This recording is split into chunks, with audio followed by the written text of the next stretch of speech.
दोस्तों सभी को नमस्कार। आज मंगलवार है। इसका मतलब है कि मंगलवार को हम आपके साथ लाइव हैं और नए पीढ़ी के जेपेलिन परियोजना के सबसे बुनियादी पहलुओं के बारे में आपको बताएंगे। मेरा नाम पावेल फिलिपोव है।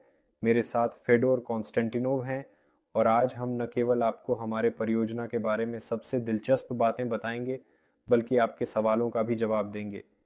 इस लिंक को अपने दोस्तों के साथ साझा करें। इसी लिंक पर वे रिकॉर्डिंग देख सकेंगे। हम सोलर ग्रुप कंपनी विभिन्न नवोन्मेषी परियोजनाओं के वित्त पोषण में लगे हुए हैं। आज हमारी निवेश प्लेटफॉर्म पर पहले से ही 500,000 से अधिक प्रतिभागी पंजीकृत हैं और 70,000 से अधिक लोगों ने उन परियोजनाओं में वास्तविक धन का निवेश किया है जिन्हें हम समर्थन करते हैं। हमारी पहली परियोजना सोवेलमाश परियोजना है। इस परियोजना के तहत हमने एक उद्यम का निर्माण किया है जिसके अंतर्गत दुनिया के सबसे प्रभावी इलेक्ट्रिक मोटर्स का डिजाइन किया जाएगा। यह तकनीकी क्षेत्र मॉस्को विशेष आर्थिक क्षेत्र के पास जेलेनोग्राद में स्थित है। हम इस परियोजना को लगभग पूरा कर चुके हैं। आज के दिन वहां जोज चल रहा है। यह उद्यम चालू किया जा रहा है और 2025 से यह अपनी व्यावसायिक गतिविधियां शुरू करेगा और उन लोगों के लिए पहले लाभांश और पहली लाभ की उम्मीद की जा सकती है जिन्होंने इस परियोजना का समर्थन किया। शुरुआत से ही हम कहते आ रहे हैं कि हमारे पास एक से अधिक परियोजनाएं होंगी। हमने विभिन्न दिलचस्प और संभावित व्यावसायिक दिशाओं की खोज में बहुत समय बिताया और जेपेलिन पर रुक गए उस परियोजना पर जिसके बारे में हम आज आपसे बात करेंगे। ये परियोजना अभी हाल ही में शुरू हुई है, इसलिए हमारे पास एक बहुत ही दिलचस्प चरण है। एक और एक परियोजना अपने वित्त पोषण को समाप्त कर रही है, जबकि दूसरी केवल अपने रास्ते की शुरुआत कर रही है और इसका मतलब है कि आपके पास अब शुरुआत में ही इसमें शामिल होने का अवसर है। आपके लिए निवेशकों के रूप में इसका मतलब है कि आप सबसे लाभदायक निवेश शर्तें प्राप्त कर सकते हैं। इस पर भी हम आज बात करेंगे।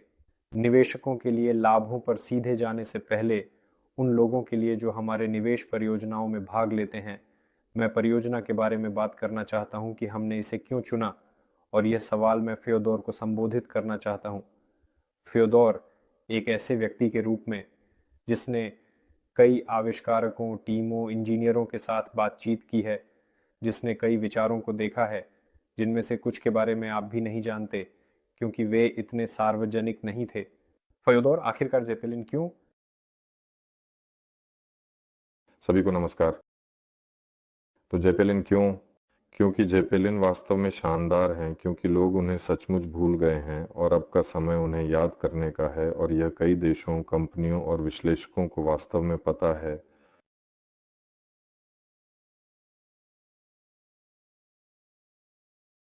अब मैं बताता हूँ। वास्तव में यह कंपनी सोलर ग्रुप और निवेश आकर्षित करने की विधि, वित्त पोषण आकर्षित करने की क्राउड इन्वेस्टिंग है। यह वास्तव में एक विशेष रूप से विशिष्ट तंत्र है, और जैसे यह वास्तव में बहुत प्रभावी और उपयोगी है, और यह प्रक्रिया वास्तव में अद्वितीय है। जिस प्रोजेक्ट को सोलर ग्रुप चुनता है उसे लोगों द्वारा अनुमोदित किया जाना चाहिए, और बहुत बड़ी संख्या में अनुमोदित किया जाना चाहिए। यह एक। दो, ताकि क्राउड इन्वेस्टिंग वास्तव में काम करे, प्रोजेक्ट को अधिकतम लाभदायक होना चाहिए, ताकि लोग केवल अपने पैसे से समर्थन न करें बल्कि इससे कुछ लाभ भी महसूस करें। लाभप्रदता यानी प्रोजेक्ट को बहुत से लोगों को पसंद आना चाहिए। अधिकतम लाभदायक होना चाहिए यानी जब से वित्त पोषण शुरू हुआ है तब से वाणिज्यीकरण तक। और तीसरा, यह लागू करने योग्य होना चाहिए। बहुत शानदार विचार होते हैं, लेकिन सवाल यह है कि क्या इसे वास्तव में वास्तविकता में किया जा सकता है। तो कार्यान्वयन में तकनीक को अच्छी तरह से विकसित किया जाना चाहिए, टीम सक्षम, प्रतिभाशाली होनी चाहिए आदि। और 3, 4, 5 कुल मिलाकर प्रोजेक्ट को सफल होना चाहिए। और ऐसा हुआ कि वास्तव में बहुत सारे प्रोजेक्ट थे। कितने?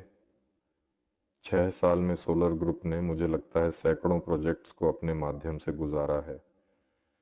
विभिन्न लोग आए और साधारण विचारों के साथ, चलो यहाँ खरीदते हैं, वहाँ बेचते हैं, यहाँ तक कि हमारे पास सिंक्रोफेजोट्रॉन के साथ लीनियर एक्सेलरेटर भी हैं। हम इस एक्सेलरेटर को सीधे तेल के कुएं पर लगाते हैं और तेल वहां दबाव में उड़ते हुए फिर से संगठित होता है और तुरंत शुद्ध पेट्रोल में बह जाता है। ये संयंत्र काम करते हैं और यही सबसे दिलचस्प है। और ऐसे प्रोजेक्ट भी थे, लेकिन वहां तेल की निकासी और प्रसंस्करण, चाहे वह कितनी भी व्यावसायिक रूप से आकर्षक क्यों न हो, फिर भी इसका पर्यावरण से कुछ संबंध है।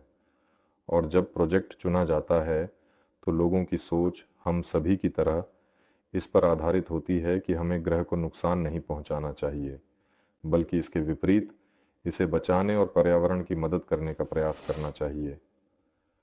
और इन सभी प्रोजेक्ट्स में से एक ही स्पष्ट रूप से उभरा, वह है जेपेलिन। ये वास्तव में बहुत से लोगों को पसंद है, यहाँ तक कि यांडेक्स में, यांडेक्स स्टेट में जाएं और देखें कि वहाँ जेपेलिन शब्द कितनी बार खोजा गया है या जेपेलिन कहाँ गए। लोग यांडेक्स पर, बहुत से लोग गूगल कर रहे हैं, यूट्यूब पर वीडियो कितने व्यूज़ इकट्ठा कर रहे हैं। और कुल मिलाकर सवाल ये है कि क्या वे वास्तव में सबसे पारिस्थितिकीय परिवहन का तरीका है? शायद सभी परिवहन के तरीकों में जो निकट भविष्य में दिखाई दे रहा है। यह निश्चित रूप से विमानों, हेलीकॉप्टरों, जहाज़ों और अन्य के मुकाबले कहीं अधिक पारिस्थितिकीय है। यह ईंधन की दक्षता के मामले में शायद प्रभाव डालने के लिए सबसे प्रभावी परिवहन साधन है। जैसे कि उन्हें क्या कहते हैं, संक्षेप में, इतनी विशाल अवसंरचना की आवश्यकता नहीं होती। ये थोड़ा भी अधिक प्रभावी है। जैसे कि रेलवे, इसके लिए जंगलों को काटा जाता है, पुल बनाए जाते हैं आदि। एयरड्रोम, ये बड़े क्षेत्र, कारें, सड़कें, इनकी संख्या अविश्वसनीय है और बहुत कुछ। लेकिन जेपेलिन लगभग खेत से उड़ान भरता है, उसी हरे खेत या झील पर उतरता है। संक्षेप में, इसकी न्यूनतम अवसंरचना होती है, यानी पर्यावरण पर न्यूनतम प्रभाव। और ये वास्तव में उन सभी चीज़ों में से है जो लोगों को पसंद है। अरे, टीम मिल गई। जेपेलिन क्यों? क्योंकि एक पूर्ण टीम एकत्रित हुई जो डेवलपर्स से लेकर इसके उत्पादन, लोगों को इसे कैसे मरम्मत करना है, उड़ान भरना है आदि तक फैली हुई है। और वास्तव में यह सभी में से सबसे लाभदायक व्यवसाय है जो सोलर में आए और दस्तक दी, इसलिए इसे चुना गया।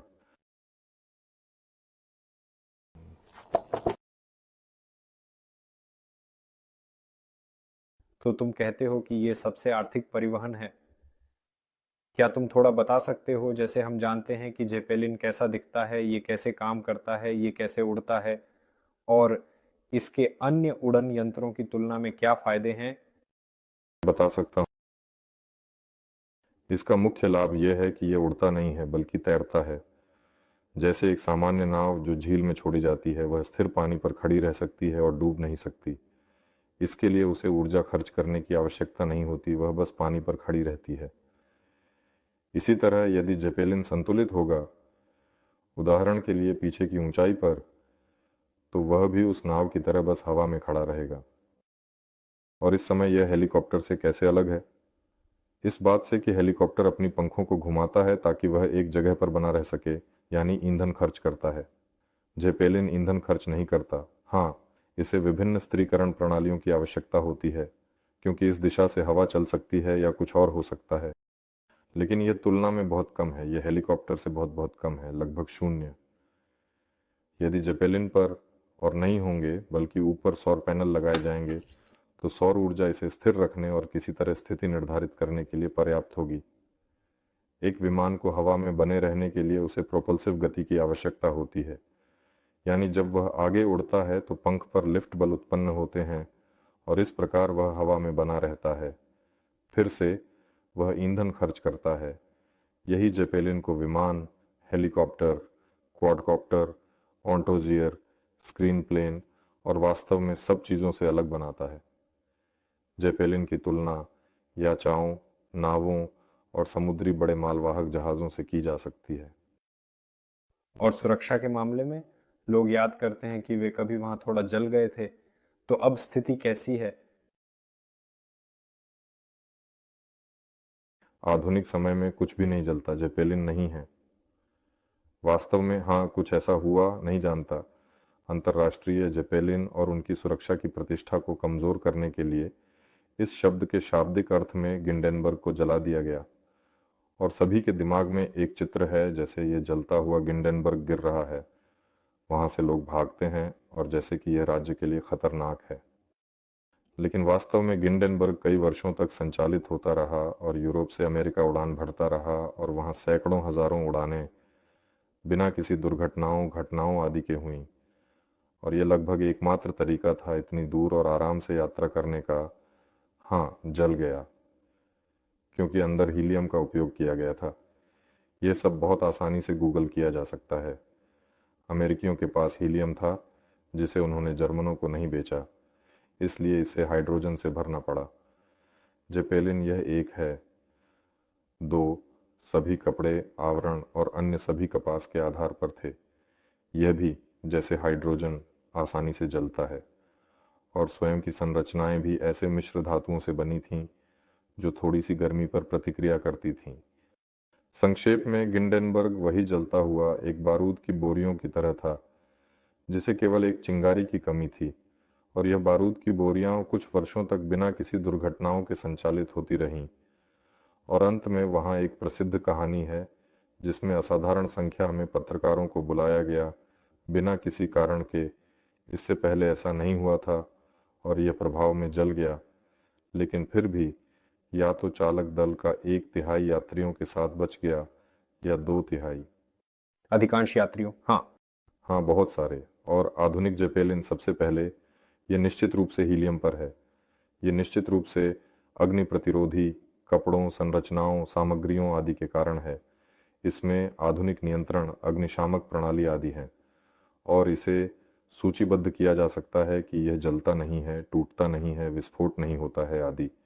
और इसे इस बात से संक्षेपित किया जा सकता है कि रूस के रक्षा मंत्रालय की वैज्ञानिक तकनीकी परिषद का एक निर्णय है, मुझे नहीं याद है किस वर्ष का, शायद इस वर्ष या पिछले वर्ष का, जिसमें स्पष्ट रूप से काले पर सफ़ेद लिखा गया है कि जेपेलिन विमानन तकनीक विमान, हेलीकॉप्टर, ऑटोजिर, क्रैनोप्लान और अन्य की तुलना में सबसे सुरक्षित विमानन तकनीक है, यानी इसे सबसे सुरक्षित माना गया है।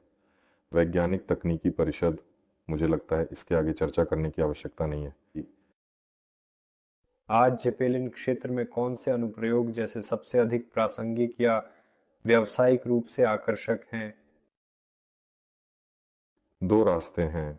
पहला रास्ता, ये तेज और आसान पैसे हैं जिन्हें बहुत सी कंपनियां अब इस पर्यटन को अपनाने की योजना बना रही हैं। यानी आप देख सकते हैं कि चीनी कंपनी क्या कर रही है, जो हाल ही में AS700 या AS7000 इसे कहा जाता है, हमारे रूसी ताऊ 30 की नकल करने जा रही है और इसे पर्यटन के रूप में उपयोग करने की योजना बना रही है। ब्रिटिश एयरलाइनर्स भी वहां पर्यटन के रूप में उपयोग करने की योजना बना रहे हैं। ये वे कंपनियां हैं जो एक जेपेलिन बनाना चाहती हैं ताकि वह खुद को लाभदायक बना सके। जर्मन इसी तरह करते हैं, इसी मॉडल पर काम करते हैं और सब कुछ उनके लिए बहुत अच्छा चल रहा है। ये फ्रेडरिक्सहाफेन में न्यू जेपेलिन कंपनी है जहां तुमने उड़ान भरी थी। लेकिन जेपेलिनों के बहुत बड़े पैमाने पर विकास के लिए मैं कहना चाहता था कि उन्हें पूरी तरह से विकसित करने के लिए जेपेलिनों के आधार पर पूरी परिवहन प्रणालियां बनानी होंगी, जैसे और वहाँ ये यात्री, मालवाहक या कुछ विशेष संचालन जैसे कि गैर मानक परिवहन या विशेष मार्ग या निगरानी हो सकती है। उदाहरण के लिए जेपेलिन और हेलीकॉप्टर या विमान में क्या अंतर है, यह है कि वह कुछ अनोखा कर सकता है। वह वास्तव में एक निश्चित क्षेत्र में लटक सकता है और न्यूनतम ऊर्जा खर्च के साथ, यानी संभवतः अपनी सभी आवश्यकताओं को सौर पैनलों से पूरा करते हुए वहाँ दिनों और हफ्तों तक लटक सकता है और किसी भी चीज़ की निगरानी कर सकता है, जैसे कि जंगलों, खेतों, झीलों, शहरों और सीमाओं की। लेकिन अगर हम परिवहन की बात करते हैं तो फिर से आकार के आधार पर ये कोई सामान्य डिलीवरी ड्रोन हो सकता है, या ये वहाँ एक विशाल रॉकेट ले जा सकता है जो अंतरिक्ष में लॉन्च के लिए है। हाँ, रॉकेट ले जा सकता है, ये ब्रिकेट भी ले जा सकता है। जेपेलिनों में एक गणितीय संबंध होता है, जितना बड़ा होता है उतना ही आर्थिक रूप से आकर्षक होता है। और सभी 1 टन किलोमीटर की लागत की गणना करते हैं। सभी सोचते हैं क्या हमें जेपेलिन बनाना चाहिए। चलो हम ये गणना करते हैं कि 1 टन को 1 किलोमीटर ले जाने की लागत कितनी होगी। और वे वहां समुद्री परिवहन, विमानों और हेलीकॉप्टरों के साथ प्रतिस्पर्धा करना शुरू करते हैं। स्पष्ट है कि राज्य वहां 100% जीतते हैं, लेकिन ट्रक और जहाज सबसे अधिक, कहने के लिए सामूहिक माल परिवहन है, उनके साथ प्रतिस्पर्धा करने की कोशिश करते हैं। और ऐसे लोग कहते हैं, हाँ हाँ हाँ, समुद्री परिवहन के साथ प्रतिस्पर्धा करने के लिए हमें विशाल जेपेलिन बनाना होगा, लेकिन विशाल बनाना महंगा और कठिन है, हम इसे नहीं बनाएंगे। लेकिन वास्तव में यहाँ तक कि 500 किलोग्राम की लोड क्षमता वाले जेपेलिन के लिए कुछ विशिष्ट कार्य होते हैं जिन्हें कोई और नहीं कर सकता। और इसीलिए यहाँ टन किलोमीटर के हिसाब से नहीं सोचना चाहिए, बल्कि ये सोचना चाहिए कि एक कार्य है जिसे कोई नहीं हल कर रहा है। इस कार्य की एक लागत है और इस लागत के अनुसार एक उपकरण बनाना चाहिए ताकि वह इस कार्य को हल कर सके। इस तरह आप कार्य को पूरा करते हैं और लाभदायक प्रोजेक्ट बनाते हैं। इसलिए हाँ, छोटे से लेकर बड़े तक सभी के लिए काम है। कुल मिलाकर जेपेलिनों के लिए बहुत सारे कार्य हैं। हमारी जनसंख्या तेजी से बढ़ रही है और इस गति के साथ अर्थव्यवस्था को भी चलना चाहिए। अर्थव्यवस्था प्रवाह है, सूचना प्रवाह और भौतिक प्रवाह। सूचना प्रवाह के मामले में हमारे पास सब कुछ ठीक है। हमारे पास इंटरनेट, डेटाबेस, बिग डेटा आदि आ गए हैं। लेकिन भौतिक प्रवाह के मामले में जैसे 50 साल पहले था, लगभग सब कुछ वहीं पर है। रेलवे बन चुके हैं, हवाई अड्डे बन चुके हैं, विमान उड़ रहे हैं, जहाज तैर रहे हैं, बंदरगाह बन चुके हैं। हाँ, कहीं कहीं कुछ जोड़ा जा रहा है, लेकिन अर्थव्यवस्था और सूचना के प्रवाह की वृद्धि की गति के मुकाबले नहीं। इसीलिए नए परिवहन के प्रकार जीवन के लिए महत्वपूर्ण और आवश्यक हैं, यानी माल के प्रवाह को तेज करना आवश्यक है। ये कुल मिलाकर ग्रह पर एक चुनौती है और राज्य इस अवधारणा में इस मांग के तहत अच्छी तरह से समाहित हो रहे हैं। लेकिन इस दिशा में केवल कल्पना ही सीमित करती है। जहां वे लागू हो सकते हैं, ऐसा लगता है कि उन्हें लगभग हर जगह लागू किया जा सकता है। और अब दुनिया में पहले से ही इस दिशा में कुछ कंपनियों के उदाहरण हैं जो कुछ कर रही हैं। तो ये प्रतिस्पर्धी कौन हैं, ये किस देशों में हैं और ये क्या कर रहे हैं? संभवतः वे प्रतिस्पर्धी नहीं हैं, वे सहयोगी हैं जो हम सभी मिलकर सही में नहीं बल्कि योजनाबद्ध तरीके से बना रहे हैं। इसे उद्योग नहीं कहा जा सकता, लेकिन संक्षेप में जेपेलिनों के विकास के लिए उन्हें बड़े पैमाने पर उत्पादन करना आवश्यक है, क्योंकि वर्तमान में जेपेलिन एक सदी पुरानी कार के स्तर पर है। यानी 100 साल पहले कार केवल राजाओं, राष्ट्रपतियों और कुछ बहुत अमीर लोगों के पास थी। अब कार लगभग हर किसी के पास है, क्योंकि इसे बड़े पैमाने पर उत्पादन करना सीख लिया गया है। तो वर्तमान में चुनौती यह है कि सभी प्रकार के आकार, गुणवत्ता, विशेषीकरण के जेपेलिन का बड़े पैमाने पर उत्पादन करना सीखा जाए, जैसे कि दक्षिण के लिए, उत्तर के लिए, निम्न, मध्य, ऊंचाई वाले, छोटे, बड़े, मालवाहक, यात्री, व्यक्तिगत, विशेष, चिकित्सा उद्देश्यों के लिए, खनन उद्योग के लिए, तेल उद्योग के लिए और अंतरिक्ष के लिए। तो इसे बड़े पैमाने पर उत्पादन करने की आवश्यकता है। और अब इस पर कोई भी ग्रह पर व्यस्त नहीं है। कोई 3 जेपेलिन बना रहा है, कोई एक बना रहा है। उदाहरण के लिए सर्गेई ब्रिन, वो एक जेपेलिन के निर्माण में कई साल बिता चुके हैं, लेकिन वह प्रतिस्पर्धी नहीं है। वह शायद यह दिखाने का एक अच्छा उदाहरण है कि ऐसा कैसे नहीं करना चाहिए। उनके लिए धन्यवाद कि उन्होंने यह किया और भगवान उन्हें इस परियोजना को पूरा करने के लिए स्वास्थ्य और शक्ति दे। तो जितने अधिक लोग जेपेलिन के उत्पादन में लगे होंगे, उतना ही हमारे लिए बेहतर होगा।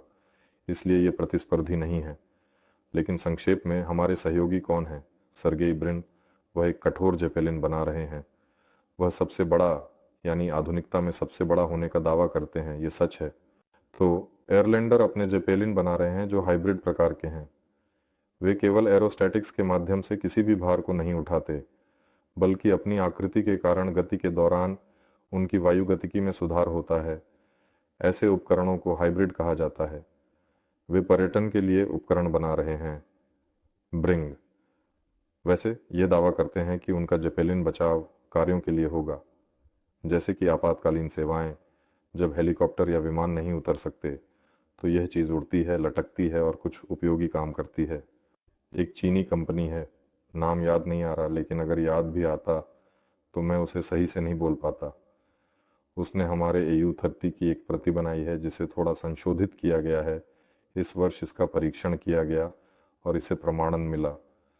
अगले वर्ष वे अपने स्थानीय पर्यटन के लिए उस विशेष क्षेत्र में 10 इकाइयाँ बनाएंगे।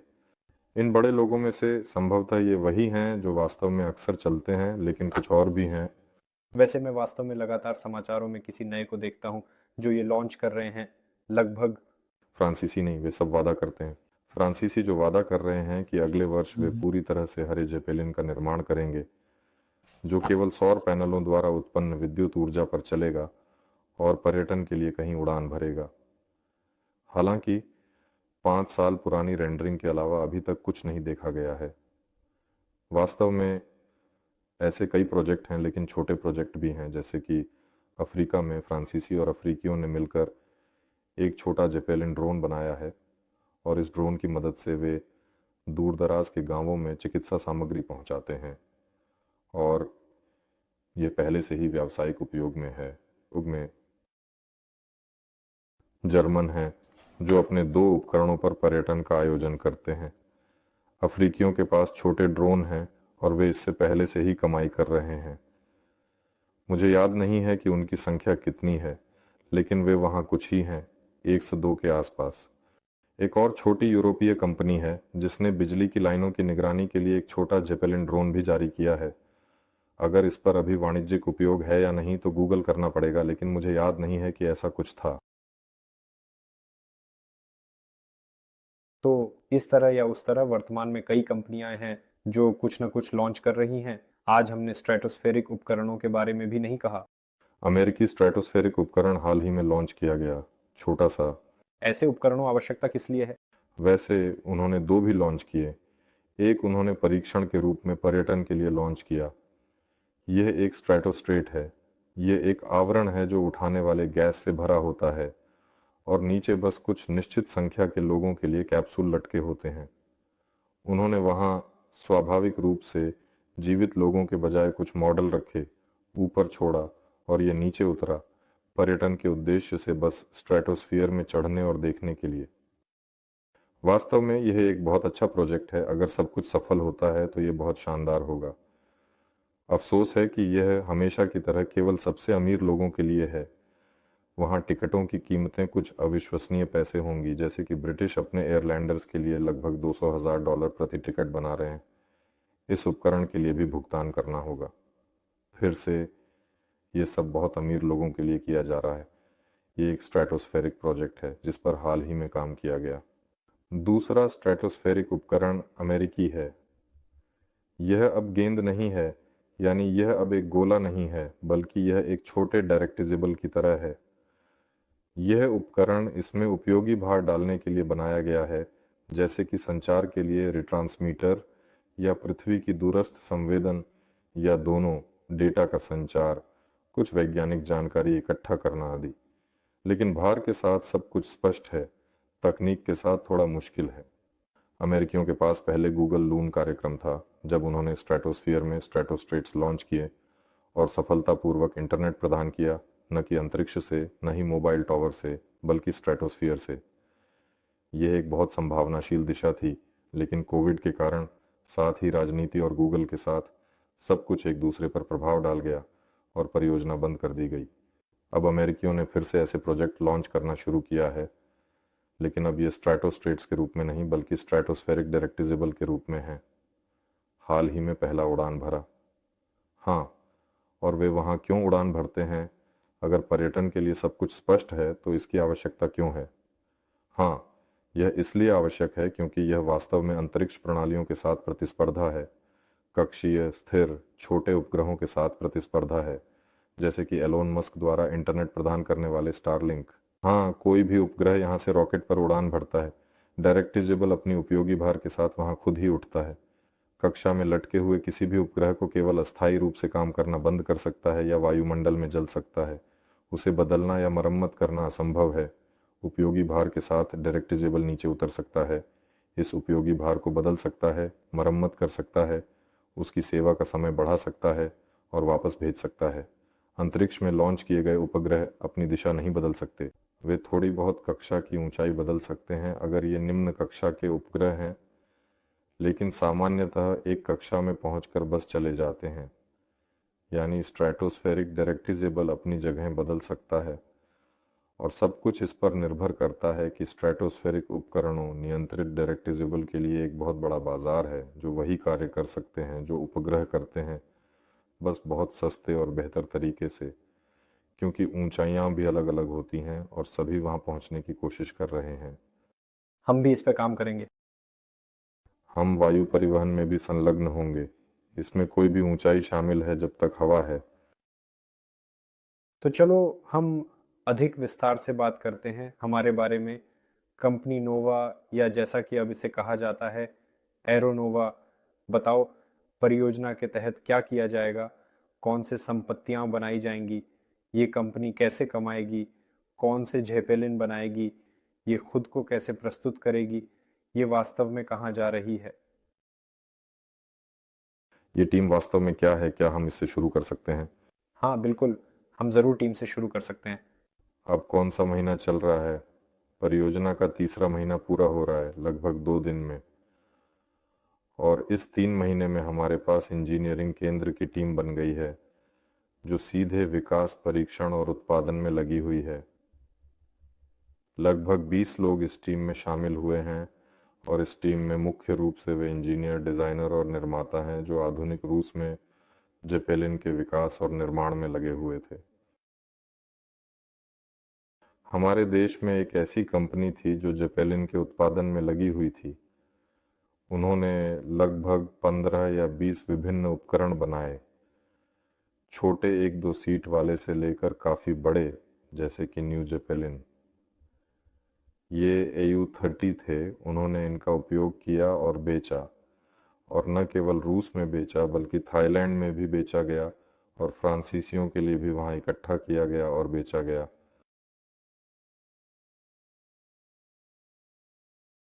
और यहाँ तक कि एमवेदी को भी कुछ उपकरण बेचे गए थे और उनके पास प्रकार का प्रमाण पत्र था, लेकिन कंपनी के साथ कुछ राजनीतिक समस्याएं हुई। ऐसा कहा जा सकता है कंपनी बंद हो गई लेकिन पूरा समूह बच गया, और ये समूह वापस यहाँ हमारे प्रोजेक्ट में आ रहा है ताकि जीवन भर के काम को जारी रख सके और जेपेलिन का निर्माण कर सके। जैसे यहाँ तकनीकी विज्ञान के उम्मीदवार हैं, यहाँ तकनीकी विज्ञान के डॉक्टर हैं, यहाँ सम्मानित रूसी अंतरिक्ष विज्ञान के कार्यकर्ता हैं जो अन्य ग्रहों के लिए उपकरण बनाते हैं। यहाँ बहुत सारे छात्र भी हैं। ये है MII का समूह। वहाँ एक अनुभवजन्य छात्र डिजाइन ब्यूरो KBS है जो बौमान विश्वविद्यालय के समूह द्वारा संचालित है। वहाँ एक छात्र केंद्र भी है जिसका नेतृत्व आर्कडी कर रहे हैं। सभी वायु परिवहन के प्रति उत्साहित हैं, इसलिए हमारे पास सुपर अनुभवी वयस्क विशेषज्ञों की एक बड़ी टीम है। हमारे देश में जेपेलिन के लिए एक बड़ा आधार है। यह विभिन्न सामग्रियों के साथ साथ वास्तव में गणितज्ञों, गणना करने वालों की बहुत मजबूत टीम है। एरोडायनामिक्स भी मजबूत हैं। ये सब कुछ है और बहुत सारे छात्र हैं जो इस सब में उत्साहित हैं। और सबसे अद्भुत बात यह है कि जब से परियोजना शुरू हुई है, और आज मुझे पहले ही कई कॉल मिल चुके हैं, हर दिन ऐसे कॉल होते हैं, संस्थानों, विश्वविद्यालयों, कंपनियों से फोन आते हैं, और जब वे जेपेलिन सुनते हैं तो कहते हैं, क्या सच में? हाँ सच में। क्या हम करेंगे? हम करेंगे। तो सुनिए, हम 1, 2, 3, 4, 5 कर सकते हैं। हम बस मदद की पेशकश करना शुरू करते हैं। सब वे कहते हैं कि जैसे दोस्तों, देश को जेपेलिन की ज़रूरत है। और इसलिए जब मैंने अब परियोजना की टीम के बारे में बात करना शुरू किया और मेरे दिमाग में यह सब फिर से आया, तो मुझे याद आया कि परियोजना में अद्भुत संख्या में लोग शामिल हैं और परियोजना में शामिल होना चाहते हैं, और आप सभी का बहुत धन्यवाद कि आप संपर्क कर रहे हैं, मदद कर रहे हैं। तो वास्तव में ये परियोजना बहुत बड़ी है और ये जनहित की है। और इस बारे में चलो चित्रित करते हैं वहाँ क्या होगा। चलो चित्रित करते हैं। एक बार फिर यह जेपेलिन के आधार पर परिवहन प्रणाली बनाने के लिए एक निवेश परियोजना है। हमने इस परियोजना का नाम एरोनोवा रखा है। कंपनी? तो ये कंपनी है। एरोनोवा क्यों? क्या तुम पूछ रहे हो? हाँ। मुझे बस ये पता है कि नया क्यों है। एयर स्पष्ट है। खैर, क्योंकि यह नया है। नया, अगर अर्थ के अनुसार। हाँ, वहाँ कुछ व्याख्याएं हैं। संक्षेप में कंपनी का नाम एरोनोवा है। यह एक परिवहन प्रणाली बनाने का प्रोजेक्ट है जो जेपेलिन या नए पीढ़ी के जेपेलिन पर आधारित है। इस प्रोजेक्ट को सोलर ग्रुप कंपनी ने शुरू किया था, जो विज्ञान और गहन सामाजिक तकनीकी परियोजनाओं के क्षेत्र में क्राउड इन्वेस्टिंग में लगी हुई है। इस प्रोजेक्ट के तहत सोलर ग्रुप द्वारा शुरू किए गए कुछ राशि जुटाई जाएगी, सब सही है, और कुछ ऐसा किया जाएगा जिसे मैं यहाँ चित्रित करूँगा और हम इसके बारे में बात करेंगे। अगर संक्षेप में कहें, इस प्रोजेक्ट के तहत जेपेलिन पर आधारित परिवहन प्रणाली बनाने के लिए हमें एक बुनियादी सेल बनानी होगी, एक बुनियादी लाभहीन सेल या एमवीपी, जैसा कि इसे कहा जाता है, पूरे उद्योगों के लिए। यानी हमें एक पूरा क्षेत्र वित्त पोषित, संगठित, स्थापित और वाणिज्यीकृत करना होगा, जो पैसे लाएगा, जो जेपेलिन बनाएगा, और संक्षेप में जैसे कि सेल, जो आगे चलकर स्वतंत्र रूप से जीवित रहेंगे और विकसित होंगे। जैसे कि ये किससे बनेगा? सबसे पहले ये एक डिज़ाइन ब्यूरो है। डिज़ाइन ब्यूरो पहले से ही संगठित होना शुरू हो गया है। मैंने पहले ही कहा था कि लगभग 20 लोग पहले से ही नियुक्त किए जा चुके हैं। वे पहले से ही काम कर रहे हैं, वे मेहनत कर रहे हैं। ये डिज़ाइन ब्यूरो फिलहाल किराए की जगहों पर है और ये किराए की जगहों पर रहेगा जब तक कि हम पहला एलिंग नहीं बना लेते। एलिंग के बारे में थोड़ी देर बाद।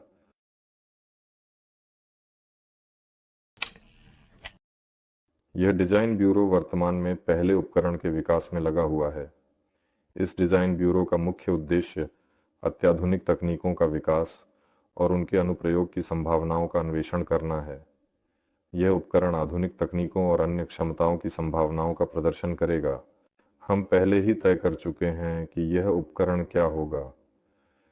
यह एक बिना पायलट का ड्रोन होगा या कभी-कभी वैकल्पिक रूप से पायलट किया जाएगा अगर बाद में किसी को इसकी आवश्यकता होगी, जो लगभग 500 किलोग्राम को 500 किलोमीटर तक ले जा सकेगा। यह एक छोटा उपकरण है जिसे बहुत जल्दी बनाया जा सकता है और इसे आज के समय से 1 साल के भीतर बनाया जाएगा। मैं तो पिछले 1 महीने से यही कह रहा हूँ। यह 1 साल के भीतर बनाया जाएगा और इस उपकरण के विकास के दौरान और परीक्षण के समय और निरीक्षण के समय सभी सबसे आधुनिक समाधानों का परीक्षण किया जाएगा जो जेपेलिन को आधुनिक बनाने के लिए आवश्यक हैं, ताकि वे परिवहन लॉजिस्टिक प्रणाली में समाहित हो सकें। यह एलिंग से स्वचालित निकासी है, जैसे कि आपने वीडियो देखा होगा जिसमें जेपेलिन को एलिंग से बाहर निकाला जाता है। अगर नहीं देखा है तो देखें। ये एक बड़ा जेपेलिन है। कई लोग रस्सियों के साथ इसे पकड़ते हैं ताकि ये उड़ ना जाए। इसे एलिंग से बाहर निकाला जाता है, धीरे धीरे इसे छोड़ दिया जाता है और ये खुद उड़ जाता है। लेकिन ये पिछले सदी की बात है। ये एक काफ़ी जटिल कार्य है। नहीं, ये एक दिलचस्प इंजीनियरिंग कार्य है जिससे निपटना होगा ताकि ऐसा ना हो, क्योंकि जेपेलिन का संचालन स्वचालित मोड में होना चाहिए। यह एलिंग से स्वचालित निकासी, निर्धारित कार्य के अनुसार स्वचालित उड़ान, स्वचालित लैंडिंग, स्वचालित लोडिंग, स्वचालित अनलोडिंग, वापसी, स्वचालित मूरिंग और एलिंग में वापस जाने की प्रक्रिया है।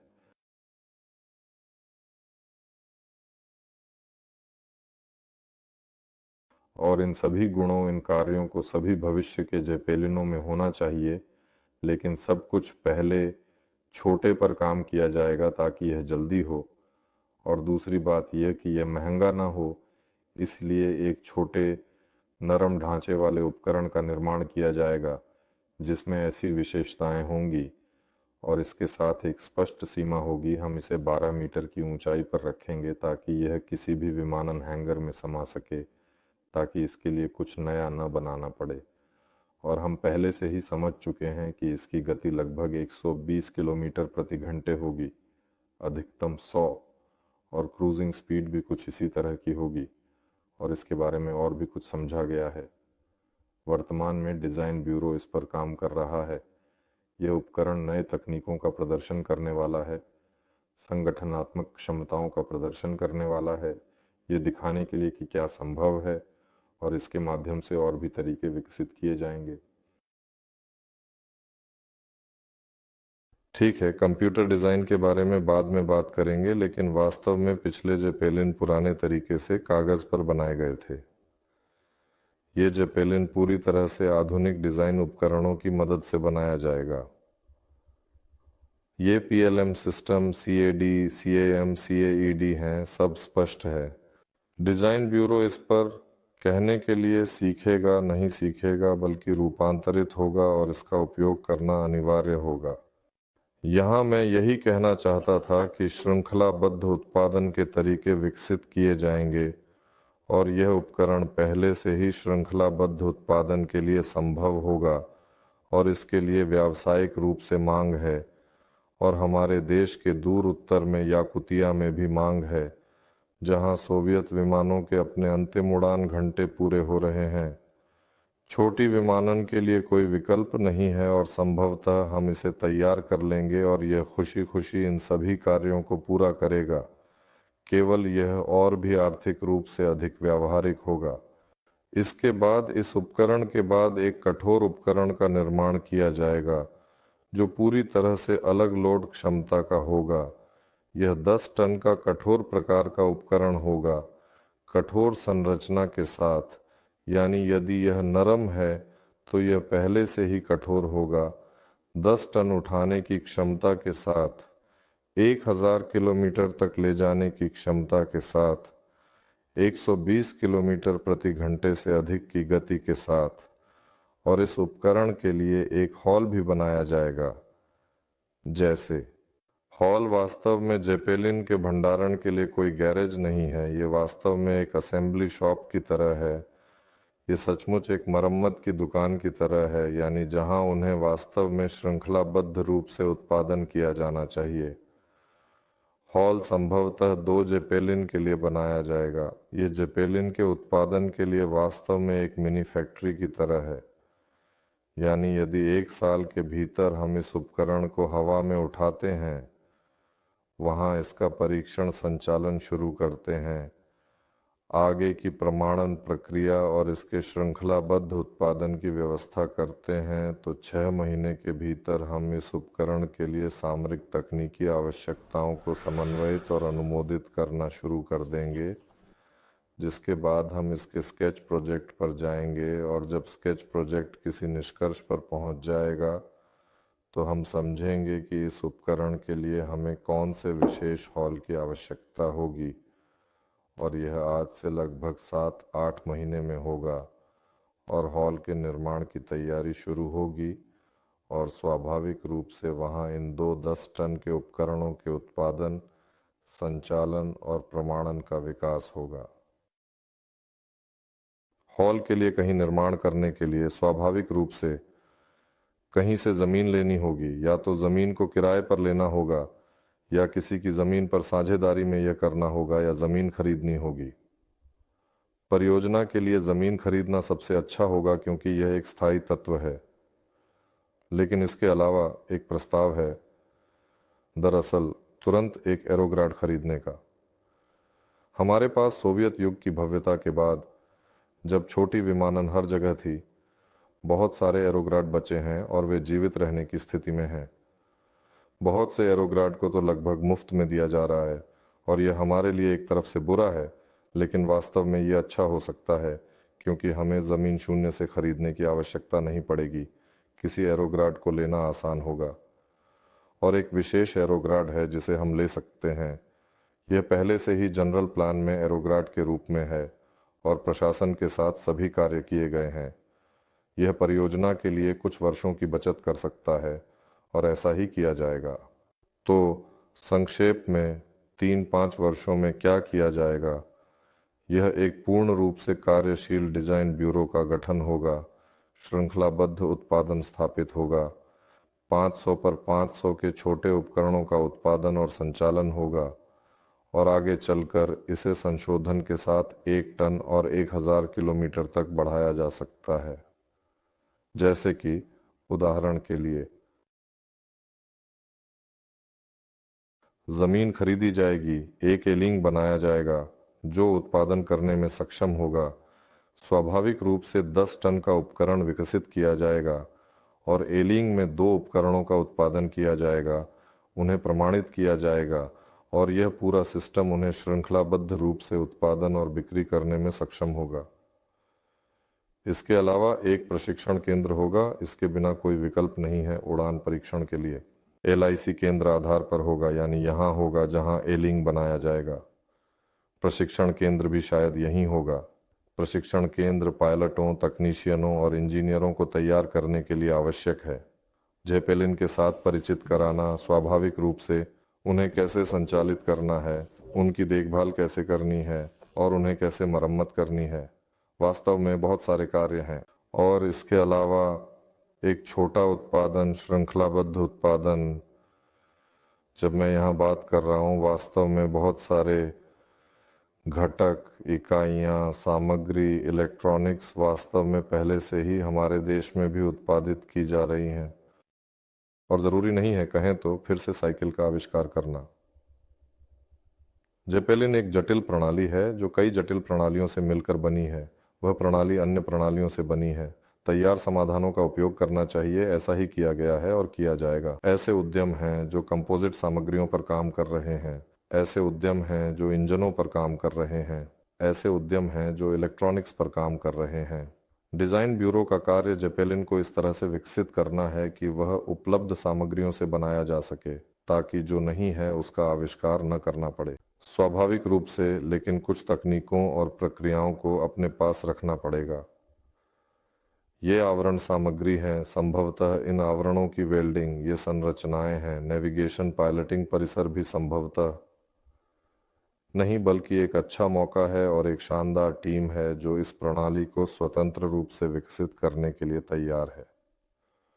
जेपेलिन के लिए मस्तिष्क, जो आधुनिक जेपेलिन में सबसे मूल्यवान है, और इसके लिए वास्तव में एक छोटा उत्पादन स्थापित किया जाएगा, संभवतः इस एलिंग के दायरे में, यानी यह एक अलग खड़ा भवन नहीं होगा।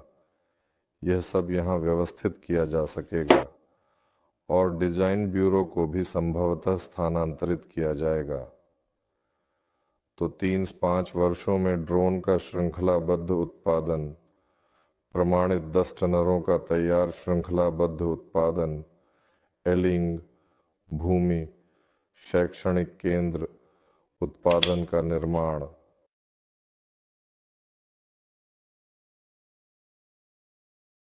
और ये कंपनी आगे कहाँ बढ़ सकती है? ये तो पहला कदम है ना? हम इस बारे में बात कर रहे हैं कि इसे पैसे कमाना शुरू करने के लिए क्या आवश्यक है। यानी हमारा यहाँ इस पहले कदम में एक कार्य है और फिर विकास की दिशा कहाँ है? पैसे, हाँ, पैसे कमाने के बारे में। वास्तव में श्रृंखलाबद्ध उत्पादन, बिक्री, इन जेपेलिनों के संचालन से पूरा प्रोजेक्ट स्वाभाविक रूप से लाभदायक नहीं होगा, लेकिन 10 टन के उत्पादन और बिक्री से यह निश्चित रूप से बहुत जल्दी, कुछ वर्षों में या उससे भी पहले लाभदायक हो जाएगा, क्योंकि यह 10 टन का उपकरण इसकी ऐसी विशेषताओं के साथ 2 सबसे अच्छे Mi-8 हेलीकॉप्टरों से सभी विशेषताओं में बेहतर है, आर्थिक, सामरिक, तकनीकी और इसी तरह से, और इसकी लागत संभवतः Mi-8 से सस्ती होगी। Mi-8 दुनिया में सबसे अधिक उत्पादित हेलीकॉप्टर मॉडल है। इसके पास कई कार्य हैं, यह कई जगहों पर उपयोग किया जाता है और इस उपकरण की लागत Mi-8 की लागत से कम होगी। चूंकि यह 2 बार बेहतर है, इसे 2 बार अधिक बेचना संभव है। आप देख सकते हैं कि नया कितना महंगा है। वैसे इन उपकरणों का श्रृंखलाबद्ध उत्पादन कम से कम एक उपकरण प्रति माह यानी 12 और अधिकतम 2 उपकरण प्रति माह यानी 24 उपकरणों के हिसाब से किया जा सकता है। यदि एक वर्ष में श्रृंखलाबद्ध रूप से उत्पादन किया जाए तो कुल प्रोजेक्ट पहले से ही कई गुना लाभदायक हो जाएगा और यह 10 टन वाला गुब्बारा शायद सबसे अधिक उत्पादित मॉडल होगा, क्योंकि यह एक तरह का वायु ट्रक है। इनकी बहुत आवश्यकता है और परियोजना आगे किस दिशा में बढ़ेगी यह स्वाभाविक है कि यह गुब्बारे पर आधारित परिवहन प्रणालियों के विकास की ओर बढ़ेगी, क्योंकि वहां एक दो उपकरण बनाना परिवहन प्रणाली का आयोजन नहीं है। हाँ, परिवहन प्रणाली वास्तव में विकास, उत्पादन, परीक्षण, प्रमाणन से शुरू होती है और अंत में परिवहन कंपनी होती है। वास्तव में यह एक जटिल प्रक्रिया है जो कई चरणों में विभाजित होती है। यहाँ संचालन और अन्य बातें शामिल हैं। इसमें विभिन्न विभागों और विशेषज्ञों का सहयोग आवश्यक होता है। पूरी प्रणाली को स्थापित करना ही इस परियोजना का उद्देश्य है। प्रत्येक चरण में गुणवत्ता और सुरक्षा मानकों का पालन करना अनिवार्य होता है और इसके लिए और भी बड़े गुब्बारे बनाना आवश्यक है, न केवल 10 टन वाले।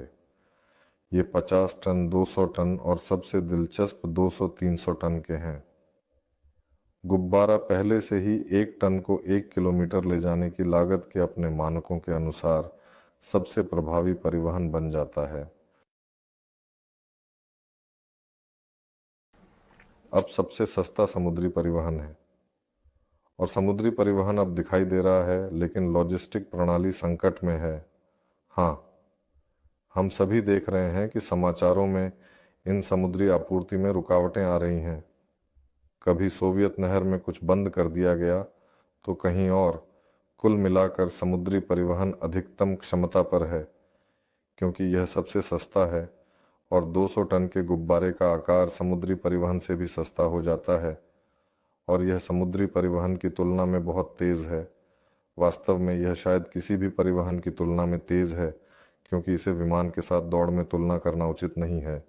लेकिन गुब्बारा एक कारखाने से माल को बिंदु ए से उठाकर सीधे किसी अन्य महाद्वीप पर किसी गोदाम में पहुंचा सकता है, ताकि पहले विमान को लोड किया जा सके, फिर उसे ट्रकों पर ले जाया जाए, फिर ट्रेनों तक, फिर हवाई अड्डे पर, वहां विमान में लोड किया जाए और विमान कहीं उड़ान भरेगा और कुल मिलाकर यह पूरा चक्र लगभग उतना ही समय लेगा जितना कि गुब्बारा बिंदु ए से बिंदु बी तक उड़ान भरने में लेता है। तो 200 टन वाले गुब्बारे वास्तव में दुनिया में और लॉजिस्टिक्स और अर्थव्यवस्था में तस्वीर को काफ़ी बदल सकते हैं। और एक वीडियो है, आप देख सकते हैं। वास्तव में यह केवल वीडियो नहीं है, बस वीडियो देखना सुविधाजनक है। इसे देखकर सब कुछ स्पष्ट हो जाता है, लेकिन दुनिया के सभी देशों के कई विश्लेषक इस निष्कर्ष पर पहुंचते हैं कि 200 टन के उपकरणों का निर्माण आवश्यक है और इनकी संख्या काफ़ी होनी चाहिए, और तब यह नया हवाई रेशम मार्ग अर्थव्यवस्था को जीवित करेगा और जो कंपनी इसे बनाएगी वह ग्रह पर सबसे मूल्यवान कंपनी होगी। लेकिन अभी तक कोई भी इस पर अपने अधिकारों का दावा नहीं कर रहा है। सभी छोटे पर्यटन उपकरण बना रहे हैं और इसे हासिल करना आवश्यक है। और यह प्रणाली जो 3-5 वर्षों में क्राउड इन्वेस्टिंग की मदद से बनाई जाएगी, वह इन बड़े उपकरणों की ओर बढ़ेगी। स्पष्ट रूप से पहले 10 टन, फिर 50 टन का निर्माण करना चाहिए, फिर शायद 200-300 टन। यह सब धीरे धीरे स्पष्ट हो जाएगा। हाँ, शायद यहाँ कोई संक्रमणकालीन चरण भी होगा, लेकिन यह देखा जाएगा। हाँ, लेकिन उद्देश्य वास्तव में गुब्बारों की पूरी श्रृंखला का निर्माण करना है, उन्हें परिवहन प्रणाली में समाहित करना है, जो कि विकास के क्षण से लेकर सीधे उड़ान तक वह माल प्रवाह पर काम करता है। इसके पास सभी आवश्यक समर्थन प्रणाली है। इसे कहीं पार्क करना है, लोड करना है, उड़ान भरना है, अनलोड करना है, इसे सेवा प्रदान करनी होगी, उड़ान के दौरान इसकी देखभाल करनी होगी। यह सभी अनुमति दस्तावेजों, अनुबंधों और अन्य चीज़ों का एक ढेर है, यानी परियोजना इस दिशा में प्रयास करने में सक्षम होगी। यहाँ तक कि इन उपकरणों के 2 प्रकारों के श्रृंखलाबद्ध उत्पादन के लिए अपनी खुद की धनराशि से। तो कंपनी अपनी धनराशि पर या फिर कुछ अतिरिक्त वित्त पोषण को आकर्षित करते हुए, जो कि मूल रूप से आरएन या कुछ बड़े निवेशक हो सकते हैं, वही क्राउड इन्वेस्टिंग भी हो सकता है। यदि यह आवश्यक हो तो कंपनी धीरे धीरे स्ट्रेटोस्फेरिक प्लेटफॉर्मों की ओर थोड़ा बढ़ेगी। यहाँ परिवहन प्रणाली के बारे में है जिसे फिर से लोड करने की आवश्यकता है, वहाँ 200 टन की बड़ी मात्रा में जोड़कर।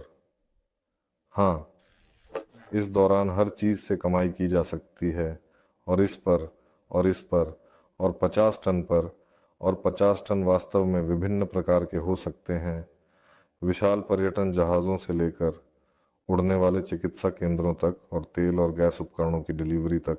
यहाँ 200 टन के गुब्बारों के बारे में है। उदाहरण के लिए 1 या 2 गुब्बारे रोसकॉस्मोस के लिए बनाए जाने चाहिए। उन्हें अपने रॉकेटों को अंतरिक्ष केंद्रों पर पहुंचाना है। रॉकेट लॉन्चरों के ब्लॉकों को निर्माता कारखानों से, उनमें से एक मास्को में है और दूसरा अंतरिक्ष केंद्र पूर्वी में है। हाँ, और लॉजिस्टिक्स कठिन है। उन्हें दूसरे यंत्र, यहाँ तक कि कई यंत्रों की आवश्यकता है। हमारे पास अब एक नया अंतरिक्ष यान होगा। रूसी अंतरिक्ष यान बन रहे हैं। एनकेएस जल्द ही काम से बाहर हो जाएगा। वे रूसी कक्षीय स्टेशन का निर्माण करेंगे, फिर चंद्रमा का कक्षीय स्टेशन होगा। वे पहले से ही इन नए जहाज़ों के साथ योजना बना रहे हैं कि अंतरिक्ष यात्री कहाँ उतरेंगे, और वे अंतरिक्ष यात्रियों के लिए बचाव प्रणाली के बारे में सोच रहे हैं। और गुब्बारों पर उन्हें बचाने से बेहतर कुछ नहीं है, जब तक कि किसी ने और कुछ नहीं सोचा। इसलिए इसके लिए भी गुब्बारे बनाना पड़ेगा। यह सब उस बड़े सपने की ओर बढ़ रहा है, जो बहुत सारे 200-300 टन के गुब्बारों को ग्रह पर माल प्रवाह को नियंत्रित करने में मदद करेगा। हाँ, और साथ ही हाँ, स्ट्रेटोस्फेरिक यंत्रों का निर्माण करना। लगभग 50 टन के गुब्बारों के क्षेत्र में पहले से ही ऐसे माल ढोने वाले स्ट्रेटोस्फेरिक प्लेटफॉर्म बनाए जाएंगे, जो 20 किलोमीटर की ऊंचाई तक 1 या 2 टन उठाने में सक्षम होंगे। ठीक है, 20 किलोमीटर नहीं, बल्कि 15 से 20 किलोमीटर। 5 लिखने की इच्छा है लेकिन हाथ नहीं उठता। लेकिन 2 किलोमीटर पर ये यंत्र एक साथ 2 टन उठा सकेंगे, और ये यंत्र इस परियोजना के तहत डिज़ाइन में शामिल किए जाएंगे। संभवतः इन्हें इन गुब्बारों के पास कहीं बनाया जाएगा।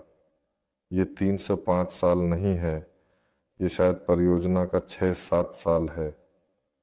ये 50-10 टन के गुब्बारे हैं स्ट्रेटोस्फेरिक, और 200 टन के गुब्बारों के लिए 10 साल, शायद जल्दी।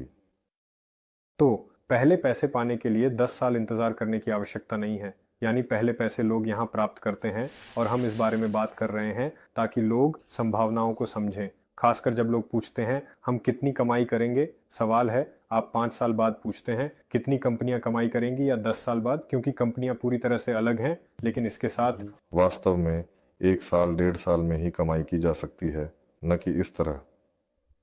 पहला गुब्बारा प्रदर्शक जो हवा में उठेगा, उसे पहले से ही वाणिज्यीकृत किया जा सकता है। कम से कम उस पर विज्ञापन लगाया जा सकता है, और यह पहले से ही कंपनी के लिए लाभ है। कंपनी के लिए लाभ, कृपया, यह निवेशकों के लिए लाभ है। तो मैं इसे वास्तव में सचमुच प्रदर्शक नहीं कहूंगा, क्योंकि हमारे पास वास्तव में एक और प्रदर्शक है जो प्रदर्शक से पहले है। हमारा पहला गुब्बारा 100 घन मीटर का होगा।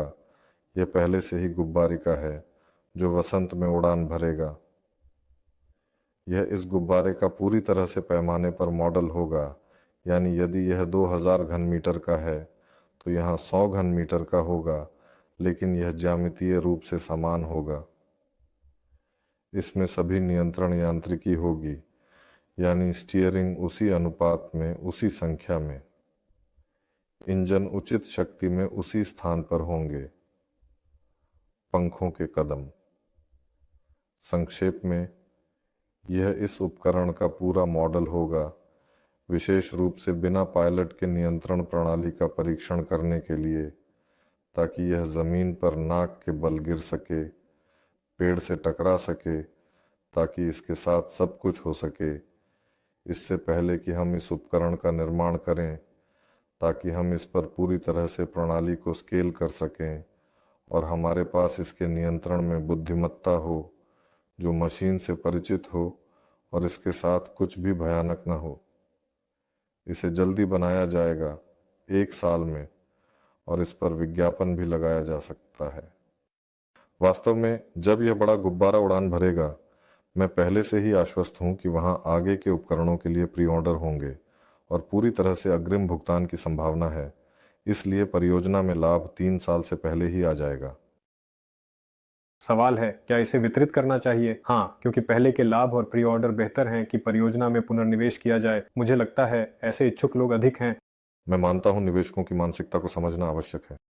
हाँ, अगर निवेशक अच्छी गति देखेंगे तो हम विकास सुनिश्चित करेंगे और देखेंगे कि वहाँ जल्द ही एक गोदाम बनेगा, गंभीर उपकरणों का श्रृंखलाबद्ध उत्पादन होगा, तो निश्चित रूप से पैसे को पुनर्निवेश करना और इन प्रक्रियाओं को तेज करना बेहतर होगा। हालांकि कुछ प्रक्रियाओं को तेज करना असंभव है। उदाहरण के लिए, इस उपकरण की प्रमाणन प्रक्रिया केवल एक नौकरशाही प्रक्रिया है। स्वाभाविक रूप से यह लोगों पर भी निर्भर करता है, जैसे दस्तावेजों की तैयारी, इन आवेदनों को प्रस्तुत करना आदि। लेकिन कुछ सामान्यतः, हालांकि हम रूस में रहते हैं, पैसे से तेज नहीं किया जा सकता। हाँ, लेकिन सामान्यतः सब कुछ वास्तव में अधिकतम आकर्षक लगता है, इसलिए सोलर ग्रुप ने इसी पर ध्यान केंद्रित किया। क्योंकि गुब्बारे महत्वपूर्ण हैं, गुब्बारे आवश्यक हैं, यह एक तथ्य है कि हम उन्हें बना सकते हैं। यह भी एक और ठोस तथ्य है जिसे हम निश्चित रूप से प्रदर्शित करेंगे। वह कंपनी जो पहले आधुनिक गुब्बारे बनाएगी, वह बाजार में एक यूनिकॉर्न की तरह होगी। क्या आपने आधुनिक गुब्बारे देखे हैं? नहीं देखे। किसी ने नहीं देखा क्योंकि वे नहीं हैं। मैंने देखा, मैंने कोई ना कोई भी देखा। तुम जर्मनी में उड़ान भर चुके हो, जो हमारे साथ एक समय में है, आधुनिक है लेकिन बहुत आधुनिक नहीं है। वहाँ फिर भी थोड़ा चल रहा है। तुमने देखा वहाँ 2 लोग बाहर आए, 2 अंदर गए। थोड़ा तकनीक के दृष्टिकोण से, हाँ। और चीनी लोगों ने भी ऐसा ही एक बनाया। यानी ये आधुनिक जेपेलिन नहीं है, ये बस उस जेपेलिन की नकल है जो 100 साल पहले उड़ता था। बस जो कुछ भी अब उपलब्ध था उसी से बनाया गया। तो फ्योदोर ने बताया कि क्या किया जाएगा। आप देख सकते हैं कि एक गोलाकार आधा है। अगर मैं अब थोड़ा सा चित्रित करूं तो कह सकते हैं कि 39% इस कंपनी का निवेशकों के पास होगा, उन लोगों के लिए जो आज परियोजना से जुड़ते हैं, और अभी आप वास्तव में कंपनी का अपना हिस्सा प्राप्त कर सकते हैं। तो ये कैसे करना है? आप हमारी निवेश प्लेटफॉर्म सोलो ग्रुप का उपयोग कर सकते हैं। वहां नई पीढ़ी के जेपेलिन परियोजना को चुन सकते हैं और उस राशि में निवेश कर सकते हैं जिसे आप अपने लिए सही मानते हैं। आप वर्तमान में निवेश हिस्से खरीद रहे हैं और आप निश्चित रूप से एक निवेश हिस्सा 2 खरीद सकते हैं, लेकिन हमारे प्रस्ताव की ताकत इस बात में है कि हम उन्हें थोक में खरीदने की पेशकश करते हैं, और इस स्थिति में यदि आप उन्हें थोक में खरीदते हैं तो आपको हिस्सों पर छूट मिलती है और हम इसे निवेश हिस्सों का पैकेज कहते हैं। हमारे पास न्यूनतम पैकेज $1,000 है, औसत निवेश 2-3 हज़ार डॉलर है, और आप इस राशि का भुगतान एक बार में नहीं कर सकते बल्कि किस्तों में कर सकते हैं। उदाहरण के लिए $2,000 का पैकेज चुनें और 20 महीनों के लिए प्रति माह $100 का भुगतान करें। सवाल यह है कि 20 महीनों तक क्यों भुगतान करें अगर आप बस $2,000 जमा कर सकते हैं और बाद में निवेश कर सकते हैं। और यहाँ यह समझना महत्वपूर्ण है कि हमारा प्रोजेक्ट 20 वित्त पोषण चरणों में विभाजित है। प्रत्येक चरण में प्रोजेक्ट विभिन्न कार्यों को पूरा करता है और पहले से दूसरे, दूसरे से तीसरे में जाता है। क्या बदलता है? निवेश की शर्तें बदलती हैं, वही छूट।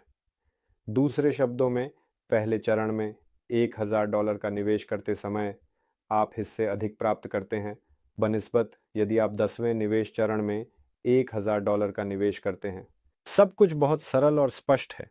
पहले चरण में आप एक निवेशक के रूप में बहुत अधिक जोखिम उठाते हैं, क्योंकि अब नवंबर 2024 में आप सुनते हैं कि पहला जेपेलिन वसंत में उड़ान भरेगा, और जब पहला जेपेलिन वसंत में उड़ान भरेगा तो परियोजना के लिए जोखिम पूरी तरह से अलग होंगे, वे कम होंगे, और लोग इसे देखेंगे और निवेश करेंगे, लेकिन वे उन निवेश शर्तों को प्राप्त नहीं कर सकेंगे जो आज हैं।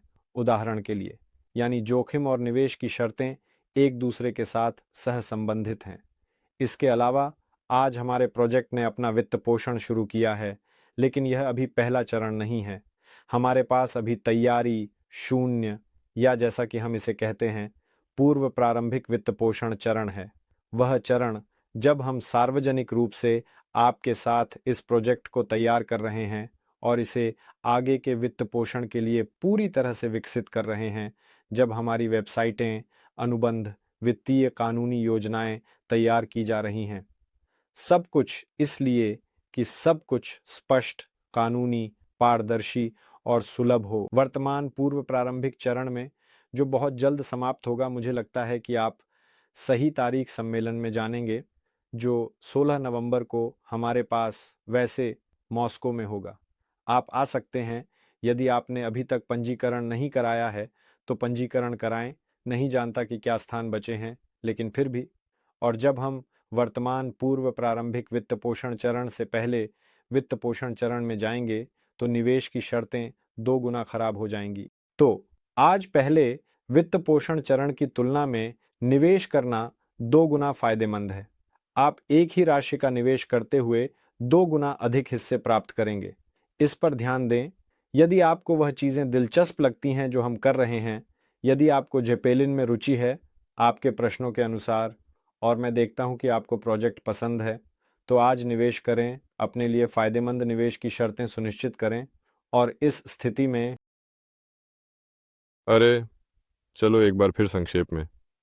तो अगर मैंने आज हिस्से खरीदे तो मेरी लाभ कहाँ है? मैं अंततः कैसे प्राप्त करूंगा? आज, हाँ, हम इसके बारे में अभी तक नहीं बोले। सबसे दिलचस्प चीजें अभी बाकी हैं। तुमने आज बताया कि लाभ कैसे प्राप्त होता है। तो यह कंपनी अभी ओ एरोनोवा है।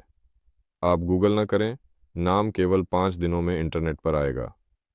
हाँ, यह 39% का ओ एरोनोवा है, जो एक विदेशी कंपनी का मालिक होगा, जिसकी हिस्सेदारी आप व्यक्तिगत खाते के माध्यम से खरीद सकते हैं। कंपनी शेयरधारिता के लिए तैयार होगी और आईपीओ पर जाएगी, और मुझे लगता है ये 3-5 साल से पहले होगा। उपकरण उड़ेंगे, एयरलिंक का निर्माण हो रहा होगा और बड़े उपकरणों का उत्पादन श्रृंखलाबद्ध तरीके से स्थापित किया जाएगा। तो एक गंभीर कंपनी आईपीओ के लिए तैयार होगी। कंपनी सार्वजनिक होगी, आईपीओ पर जाएगी और फिर आपको व्यक्तिगत खाते में निर्णय लेना होगा। आप क्लिक करते हैं या तो हाँ, मैं शेयरधारक बनना चाहता हूँ, अपनी शेयरें लेना चाहता हूँ, या उन्हें सोलर ग्रुप के ट्रस्ट प्रबंधन में छोड़ना चाहता हूँ और व्यक्तिगत खाते के माध्यम से भी महत्वपूर्ण लाभांश प्राप्त करना चाहता हूँ। हर शेयर पर लाभांश दिया जाता है। कुल मिलाकर यह पूरी प्रक्रिया है। हाँ, अंततः जो लोग कंपनी का एक हिस्सा प्राप्त करना चाहते हैं, जो सीधे कंपनी के मालिक बनना चाहते हैं, वे अपनी हिस्सेदारी को शेयरों में बदल सकते हैं, यानी सीधे शेयरों के मालिक बन सकते हैं या सोलर ग्रुप के माध्यम से। अगर मैंने आज निवेश किया, मतलब मैं एक वलोजित रूबल पर हिस्सेदारी अधिक प्राप्त कर रहा हूँ, जितना कि मैं साल बाद निवेश करूंगा। एक रूबल पर कम हिस्सेदारी प्राप्त करूंगा। अभी यह साल बाद की तुलना में अधिक पैसे वापस करेगा। अब हर निवेशित डॉलर पर आप औसतन 1000 हिस्सेदारी प्राप्त कर रहे हैं। जैसे ही हम पहले चरण में जाएंगे, आप औसतन हर निवेशित डॉलर पर 500 हिस्सेदारी प्राप्त करेंगे। एक साल बाद शायद हर निवेशित डॉलर पर 250 हिस्सेदारी। फिर से, क्यों डॉलर? प्रोजेक्ट तो रूसी है, कंपनी रूस में है, डॉलर। आज का वेबिनार रूसी भाषा में हो रहा है। वास्तव में हमारे पास 190 से अधिक देशों के निवेशक हैं। शायद कोई ऐसा देश नहीं है जहां से हमारे पास किसी न किसी तरह की पंजीकरण या निवेशक नहीं है। और प्रोजेक्ट को अंतर्राष्ट्रीय बनाने के लिए हमारे पास व्यक्तिगत खाते में ऐसी अंतर्राष्ट्रीय मुद्रा है। इसके अलावा यह मुद्रास्फीति से सुरक्षा में मदद करता है। यह भी एक सवाल है कि रूस में मुद्रास्फीति, अब डॉलर का मूल्य कुछ बदल जाएगा और आपकी सभी अनुमान और गणनाएं मेल नहीं खाएंगी। जब हम प्रोजेक्ट को डॉलर में मानते हैं तो इस तरह से कुछ भी गलत होने की संभावना बहुत कम होती है। इस प्रकार डॉलर अभी भी विश्व की सबसे विश्वसनीय मुद्रा बनी हुई है। तो दोस्तों, परियोजना में शामिल हों। हमने आज आपको इस बारे में संपूर्ण जानकारी दी है कि हम क्या कर रहे हैं, कैसे कर रहे हैं, कैसे हम कमाई करने की योजना बना रहे हैं और आप कैसे हमारे काम में शामिल हो सकते हैं। और अगर आपके पास कोई सवाल हैं तो आप उन्हें लिख सकते हैं। आप वकांटेक्टे यूट्यूब या रोट्यूब पर लिख सकते हैं। हम अब सवालों की ओर बढ़ रहे हैं। मैं देख रहा हूं कि आप पहले से ही सवाल लिख रहे हैं, इसलिए हम पहले से मौजूद सवालों से शुरू करेंगे। हाँ, तो पहला सवाल, बताइए, क्या सोलर ग्रुप पहले ही नई कंपनी की सह संस्थापक बन गई है या यह केवल योजना बनाई जा रही है? ये केवल निकट भविष्य में किया जाने वाला है। मुझे लगता है कि पहले चरण में जाने से पहले ये किया जाएगा। इसका एक हिस्सा उन बिंदुओं में से एक होगा। तो वर्तमान में नई कंपनी के संबंध में वहाँ कई प्रकार की कानूनी और नौकरशाही प्रक्रियाएं चल रही हैं, जिसमें यह भी एक है जो कतार में है, सही है? हाँ, डायरेक्टर्स के बाद कौन सा प्रोजेक्ट होगा, इस पर हम अभी नहीं सोच रहे हैं। फिलहाल कुछ है या हम सोच रहे हैं? शायद आपके पास कुछ विचार हैं। कुछ बहुत शानदार तकनीकों के बारे में वास्तव में विचार हैं।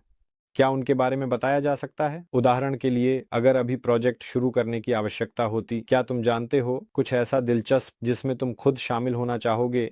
हाँ, तो मैं खुद क्यों? बस कुछ लोग हैं, इंजीनियरिंग टीमें जो तुम इसे नहीं कहोगे। इसका कोई मतलब नहीं है। ये अभी तैयार नहीं है। डायरेक्टर्स तैयार हैं। और अगर अभी, तो यह भी ऊर्जा से संबंधित है, क्रांतिकारी इंजनों के साथ, लेकिन ईंधन वाले।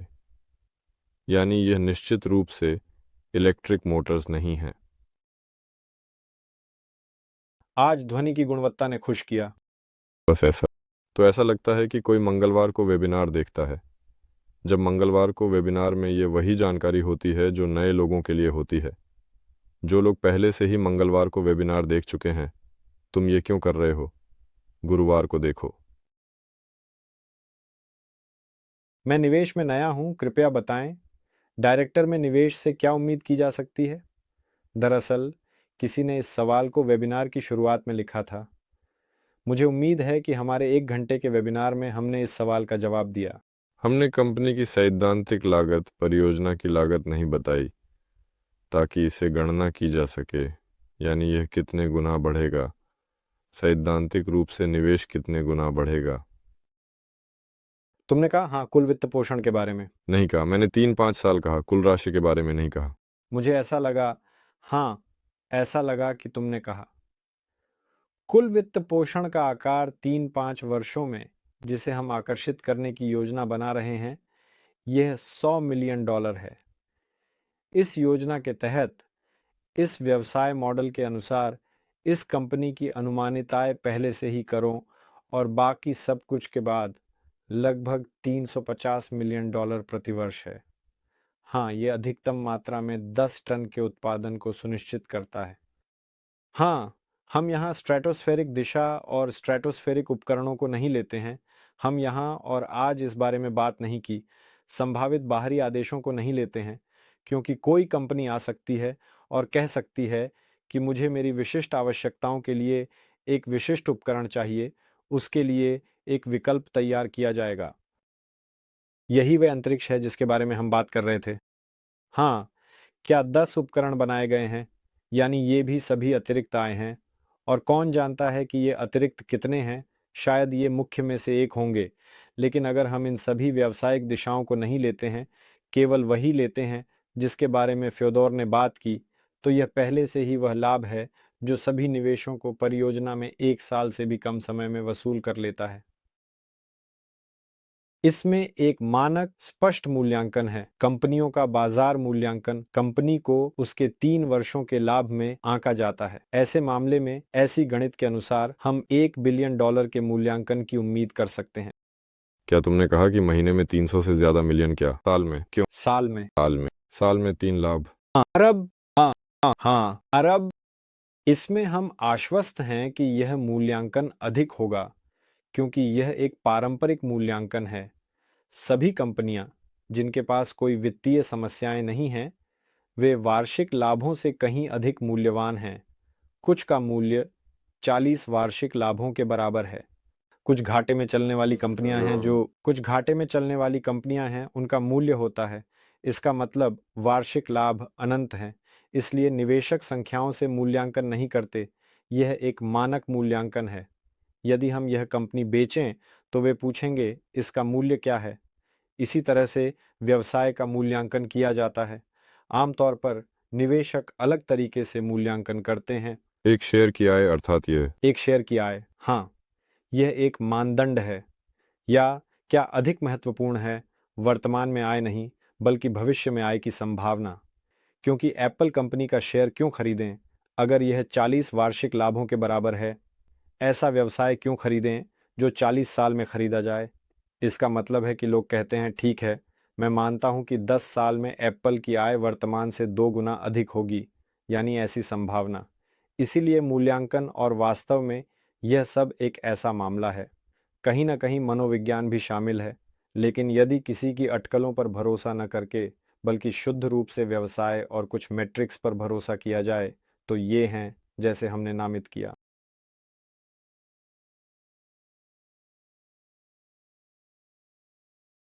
नई कंपनी की डिविडेंड नीति क्या होगी? परियोजना के कार्यान्वयन के बाद आय का कौन सा हिस्सा डिविडेंड के लिए निर्धारित किया गया है? परियोजना के लक्ष्य की सफलतापूर्वक पूर्ति के बाद। डिविडेंड नीति लाभ का आधा हिस्सा निवेशकों के लिए अधिक। इस चीज को शायद हम किसी मेमोरेंडम में जिक्रित करेंगे। यह कि सभी आय का आधा हिस्सा डिविडेंड में जाएगा और दूसरी आधी शायद व्यवसाय के विकास में जारी रहेगी। तो इसका मतलब है कि जब कंपनी पहले से ही सार्वजनिक हो जाएगी, या क्या इसे यहां भी किसी तरह से निर्धारित किया जा सकता है? कंपनी के संगठनात्मक ढांचे में, उदाहरण के लिए, जब तक यह एक सार्वजनिक कंपनी और आईपीओ पर नहीं जाती, यदि कोई लाभ आता है तो सोलर ग्रुप को यह तय करना होगा कि वह इसे कैसे वापस करेगा। एक विचार है इसे स्पष्ट रूप से लिखना, ताकि खेल के नियम इस संदर्भ में अधिक पारदर्शी हों कि भले ही शीर्ष प्रबंधन सभी लाभ को पुनर्निवेशित करना चाहे, उसे फिर भी कुछ राशि वितरित करने के लिए बाध्य होना चाहिए। कुछ कंपनियों में ऐसे नियम हैं। हाँ, लेकिन इसे छोड़ना संभव है। इसे एक कदम पीछे नहीं कहा जा सकता। पुनर्निवेश की संभावना को छोड़ना चाहिए। उदाहरण के लिए, सभी के लिए, निवेशकों के व्यक्तिगत खाते के माध्यम से मतदान के जरिए। नहीं तो वे कह सकते हैं, निवेश क्यों करें, मुझे मेमोरेंडम से नहीं पता। वैसे एक नियम है, यदि कंपनी डिविडेंड नहीं देती है तो उसके पास, मान लीजिए, उसके चालू खाते में पैसे रहते हैं। इसका मतलब है कि कंपनी की पूंजीकरण बढ़ती है। अक्सर जब कंपनी डिविडेंड देती है तो उसकी वैल्यू अचानक गिर जाती है, फिर से बढ़ जाती है, क्योंकि मूल रूप से कंपनी ने 1 अरब डॉलर, मान लीजिए, कहीं भुगतान किया तो वह 1 अरब डॉलर से करीब हो जाती है। इसलिए भले ही डिविडेंड न दिया जाए, लेकिन वैल्यू फिर भी बढ़ती है। नकद भंडार भी व्यवसाय के लिए अच्छा है। तो बुलबुले को एक कठोर भाग, जैसे कि एक रिंग, से घेरने दें। इस रिंग को घुमाया जा सकता है और हाइड्रोस्टेबलाइजेशन हो सकता है। स्टेबलाइजेशन, यह सब संभावित प्रौद्योगिकियों के विभाग में है। सभी विचार वास्तव में दर्ज किए जाते हैं क्योंकि लोग वास्तविक विचारों को बहुत लिखते हैं। और कैसे? भविष्य की वेबसाइट के माध्यम से संपर्क करें। यदि कोई व्यक्ति मदद करना चाहता है, या टेलीग्राम में चैट के माध्यम से, ताकि वह सीधे विशेषज्ञों से संपर्क कर सके। तो अभी विशेषज्ञों के पास कामों की अद्भुत संख्या है। तो हाँ, अगर सीधे लिखा जाए तो सभी लिखेंगे, लेकिन किसी प्रकार का प्रेस सेंटर भी स्थापित करना होगा, या फिर ये तुम ही करोगे, सभी तुम्हें लिखेंगे अभी के लिए। हाँ, हमारे पास टेलीग्राम है, सवाल और सुझाव एक अलग अनुभाग है। वहाँ आप जो चाहें लिख सकते हैं और इतिहास कहीं नहीं जाता। हम वहाँ समय समय पर, सप्ताह में एक बार, 2 सप्ताह में एक बार, सभी चीजें लिखते हैं और वहाँ से तालिकाओं में बनाते हैं। तो यदि आपके पास सुझाव हैं तो टेलीग्राम में जाएं, आधिकारिक टेलीग्राम समूह में, परियोजना के टेलीग्राम समूह में, वहां सवाल और सुझाव हैं। और उस श्रेणी में जब वहाँ अलग अलग होते हैं, आप पढ़ सकते हैं, देख सकते हैं कि वे आपकी सोच के साथ कितने मेल खाते हैं, क्योंकि वास्तव में लोगों के विचार मिलते हैं और यह एक तथ्य है। तो क्या अनुभवात्मक क्षेत्रों के मॉडलों की शूटिंग कहीं देखी जा सकती है और परिणाम, या उन्हें अभी तक तैयार नहीं किया गया है? तो शायद लॉन्च के साथ। नहीं, आप क्या कह रहे हैं? ये केवल वसंत में शुरू होगा। नहीं, मैं समझता हूं कि यह स्ट्रेटोस्फेरिक उपकरण के लॉन्च के साथ है। हाँ, वास्तव में अनुभवात्मक फील्ड मॉडलों की शूटिंग वास्तव में फील्ड मॉडलों की शूटिंग शायद ये पूरा स्ट्रेटोस्फेरिक उपकरण है। देखेंगे जब अनुभवात्मक लॉन्च किए जाएंगे। नहीं, स्ट्रेटोस्फेरिक तो वीडियो तैयार किया जा रहा है। हाल ही में हमने एक नया लॉन्च किया है जो लोग नहीं जानते। हमने एक नया लॉन्च किया है। एक नई श्रृंखला के अनुभवात्मक लॉन्च शुरू हुए हैं जिसका मुख्य उद्देश्य रेडियो तकनीकी उपकरणों का परीक्षण करना है जिसे बाद में लटकाया जाएगा और लंबे समय तक ड्रिफ्टिंग स्ट्रेटोस्फेरिक उपकरण के प्रयोग में उपयोग किया जाएगा। प्रयोग का मुख्य उद्देश्य लंबे समय तक ड्रिफ्टिंग उपकरणों की प्रणाली और रेडियो संचार प्रणाली का परीक्षण करना है ताकि उत्तरी समुद्री मार्ग या भूमध्य रेखा पर दक्षिणी देशों के लिए स्ट्रेटोस्फेरिक जॉन्डों की एक नई श्रृंखला बनाई जा सके। और इस तरह के छोटे कार्य के तहत अनुभवात्मक लॉन्च शुरू हुए। पीक लॉन्च यानी पीक लॉन्च जब उपकरण स्टार्टोस्टेट पर उठता है और पैराशूट से वापस गिरता है और इस उड़ान के दौरान आप वहां रेडियो संचार के साथ प्रयोग कर सकते हैं, उपकरण की जांच कर सकते हैं। ऐसे लॉन्च शायद पीक लॉन्च के 3 होंगे। वैज्ञानिक प्रयोग के लिए यह कुछ ऐसा है जो एक बार नहीं दोहराया जाता है, अनुभव और सांख्यिकी के लिए। और आगे यह उपकरण लंबे समय तक ड्रिफ्टिंग स्ट्रेटोस्फेरिक उपकरण से जोड़ा जाएगा जो पहले महीने में आदर्श रूप से वलयाकार ध्रुवीय धारा में निकलना चाहिए और वहां संचारित करना चाहिए, रेडियो संकेत भेजना, जानकारी भेजना। और यदि यह प्रयोग सफल होता है तो आगे ऐसे उपकरणों का नेटवर्क लॉन्च किया जाएगा। पहला लॉन्च हम पहले ही कर चुके हैं, अनुभवात्मक पीक और वीडियो रिपोर्ट के साथ तैयार किया जा रहा है।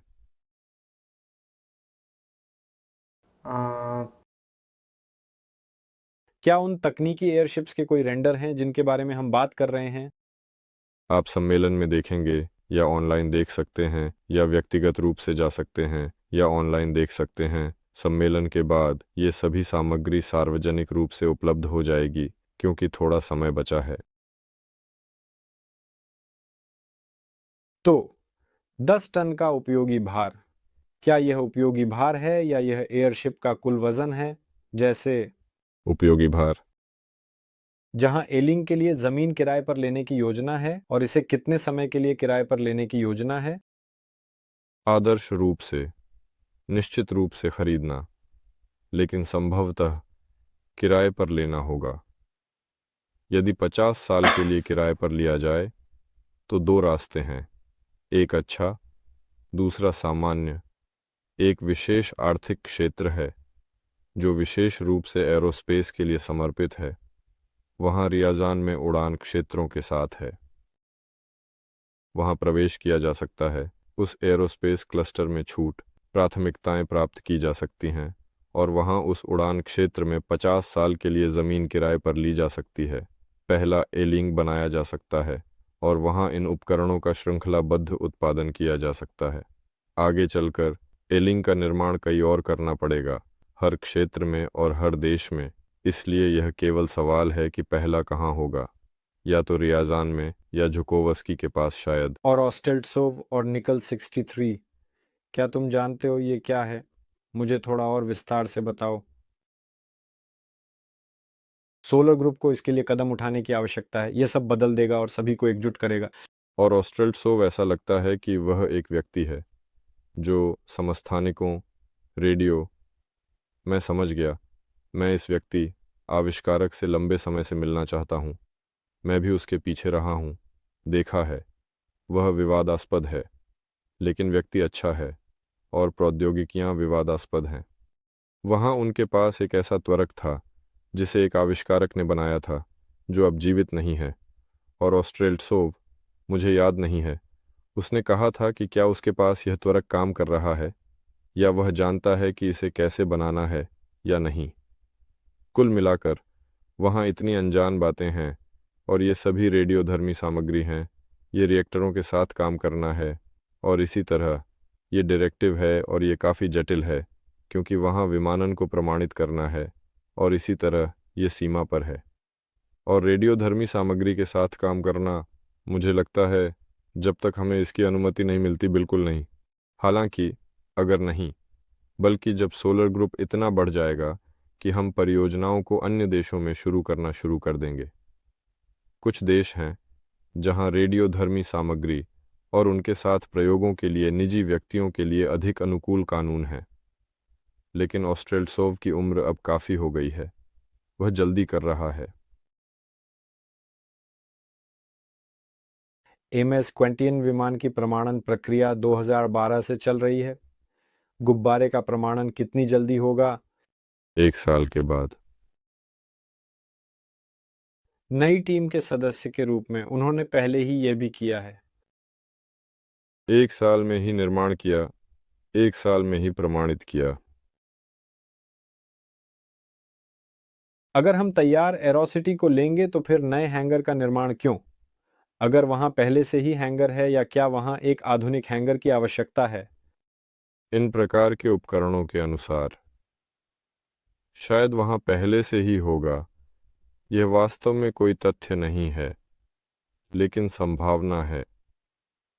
यह उपकरण पहले से ही बहुत बड़ा है और इसके लिए एक अलग हैंगर का निर्माण आवश्यक है, और वह भी एक गैरेज के रूप में नहीं, बल्कि इन उपकरणों के उत्पादन के लिए एक कारखाने के रूप में। क्रास्नोयार्स्क में एक उद्यम है। क्या इसे बड़े जहाज़ों के निर्माण के लिए स्थापित किया गया था, और वहाँ ऐसे उपकरण के उत्पादन के लिए उपयुक्त आकार के कार्यशालाएं हैं, और इस आकार के अन्य स्थानों को मैंने अभी तक नहीं देखा है। उत्पादन को आधुनिक होना चाहिए, फिर भी एक गुब्बारे का निर्माण कहीं भी किया जा सकता है, और क्रास्नोयार्स्क जाकर उसे इकट्ठा किया जा सकता है, फिर उसे बाहर ले जाकर उड़ाया जा सकता है। लेकिन बात श्रृंखला उत्पादन की है, और बेहतर होगा कि बड़े पैमाने पर उत्पादन हो ताकि लागत को कम किया जा सके। इन उपकरणों की अनुसंधान लागत और उपलब्धता को बढ़ाया जा सके। और श्रृंखला उत्पादन का मतलब है गुब्बारे को डिजाइन करना और गुब्बारे का निर्माण करना। उन्हें 100 साल पहले बनाया और डिजाइन किया गया था, और कंपनी एरोनोवा का मिशन यह है कि वह गुब्बारों की दुनिया में फोर्ड बने।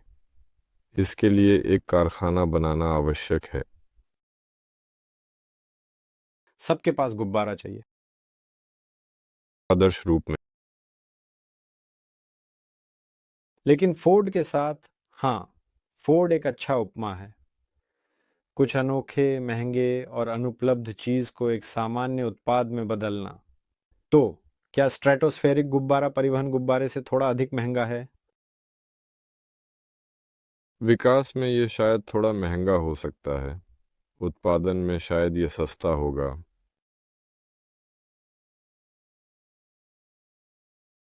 और MI-8 हेलीकॉप्टर का मुख्य निवेशक राज्य था।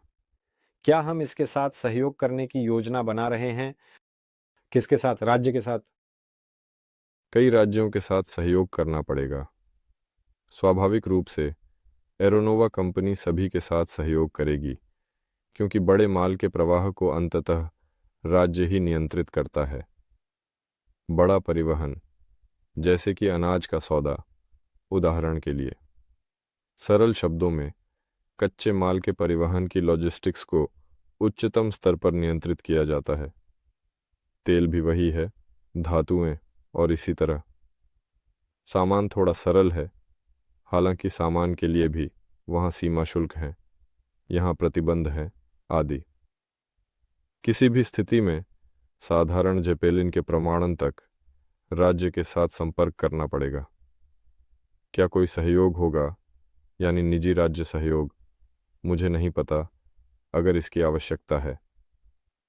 हमारे पास अब राज्य इसके विपरीत है, ताकि सभी व्यवसायों को निजी रूसी में लाया जा सके।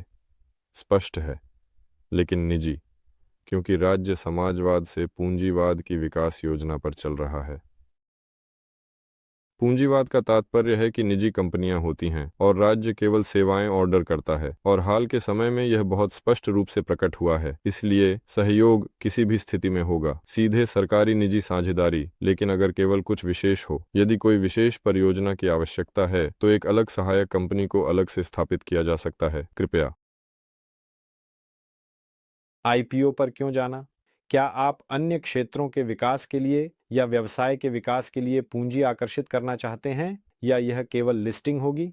हाँ, जो हम कह रहे हैं यह अधिक सही है कि इसे लिस्टिंग कहा जाए। हाँ, एक्सचेंज पर, क्योंकि पूंजी आकर्षित करने का कोई लक्ष्य नहीं है। हाँ, अगर हम क्राउड इन्वेस्टिंग के बजाय आईपीओ के माध्यम से पैसे आकर्षित कर रहे होते तो यह एक क्लासिक आईपीओ होता। यहाँ कोई सीधी गंभीर गलती नहीं है, क्योंकि आईपीओ की परिभाषाओं में और आईपीओ के लक्ष्यों में से एक ये है कि आप बिना वित्त पोषण के शेयर जारी कर सकते हैं। ये भी आईपीओ है। हो सकता है कि आप कोई निवेश आकर्षित नहीं करना चाहते, हो सकता है कि आप बस अपने शेयरों का एक हिस्सा बेचना चाहते हैं, जैसे एक निवेशक, और जैसा कि कहा जाता है कैश कमाना। तो लोग भी ऐसा करते हैं जिन्होंने अरबों की कंपनियां बनाई हैं। इसलिए आईपीओ हमेशा पूंजी आकर्षित करने का मतलब नहीं है, लेकिन आम तौर पर इसका तात्पर्य पूंजी आकर्षित करने से है। इसलिए हमारे मामले में लिस्टिंग, हाँ ये अधिकतर लिस्टिंग है, तो आईपीओ कोई गलती नहीं है, लेकिन लिस्टिंग अधिक सही है, शायद अधिक समझ में आने वाली है। तो हमारे पास एक जन आईपीओ है। हाँ, हमारे पास एक जन आईपीओ है, हम ऐसा कह सकते हैं। हाँ, अगला एयरशिप लॉन्च कब है? स्ट्रेटस एयरशिप लिखा गया है। अगर स्ट्रेटोस्फेरिक एयरशिप है तो शायद सप्ताहांत पर। अगर एयरशिप है तो एयरशिप को अभी लॉन्च करने की योजना नहीं है, केवल जेपेलिन। लेकिन जो लॉन्च हुआ वो स्ट्रेटोस्फेरिक एयरशिप था, है ना? तो चलो इसे ऐसा ही कहते हैं। वास्तव में शब्दों और परिभाषाओं पर थोड़ा काम करने की आवश्यकता है। यहाँ तक कि शब्द जेपेलिन, जो कि फ्रेंच शब्द है, का अर्थ है नियंत्रित। वैसे मैंने तब इसके बारे में कहा था और चैट में कई प्रस्ताव थे।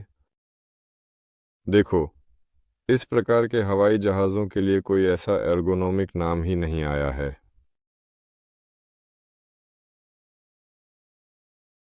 तो जमा की गई धनराशि जमा खातों में रखी जाती है। जमा कहाँ किया गया? यहाँ इस संदर्भ में क्या पैसे परियोजना में स्थानांतरित या जमा हो रहे हैं? हाँ, तो शायद पीटर सोचता है कि शायद जेपेलिन बनाने के लिए पैसे जमा हो रहे हैं और कुछ और के लिए, और शायद ये अभी तक कुछ मुख्य जरूरतों पर खर्च नहीं हो रहे हैं, लेकिन वे पहले से ही खर्च हो रहे हैं, है ना? तो अभी की गति ऐसी है कि थोड़ी बहुत जमा होती है, लेकिन आपको समझना चाहिए कि निवेश वास्तव में लगभग 190 देशों से आ रहे हैं, और जब तक यह रुपया रूबल में बदलता है तब तक 1 या 2 महीने तो लगते हैं। हाँ, तो सामान्यतः जो पैसे वर्तमान में परियोजना में आ रहे हैं वे जमा खातों में नहीं हैं। क्या वे खर्च हो रहे हैं या कुछ जमा खातों में रखा गया है, या अभी कैसे है? कुछ समय। सही में, अभी शुरुआत में सभी पैसे खर्च किए गए, क्योंकि उपकरण, कंप्यूटर, प्रयोगशाला खरीदी गई, कार्यालय किराए पर लिए गए, और इसी तरह सामग्री के नमूने ऑर्डर किए गए, एक, दूसरा, तीसरा, चौथा, पांचवा।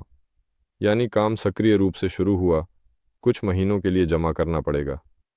क्या कुछ महीनों के लिए किसी खाते में जमा करना चाहिए? मुझे लगता है कि नहीं। यहाँ तो 6 महीने भी नहीं होंगे जब पैसे रखे रहेंगे। अगर ऐसा हुआ कि परियोजना का वित्त पोषण काफ़ी सक्रिय होगा तो शायद पैसे कहीं रखना पड़ेगा ताकि वे रखे रहें और काम करें। यह अब स्पष्ट है कि जब बैंक में ब्याज दर 20% से अधिक होती है तो लोग गणना करने लगते हैं और सोचते हैं कि अगर कुछ 100 मिलियन लिया जाए, रखा जाए, तो सब कुछ किया जा सकता है, परियोजना करने की जरूरत नहीं, जैसे कि पहले से ही लाभांश देना।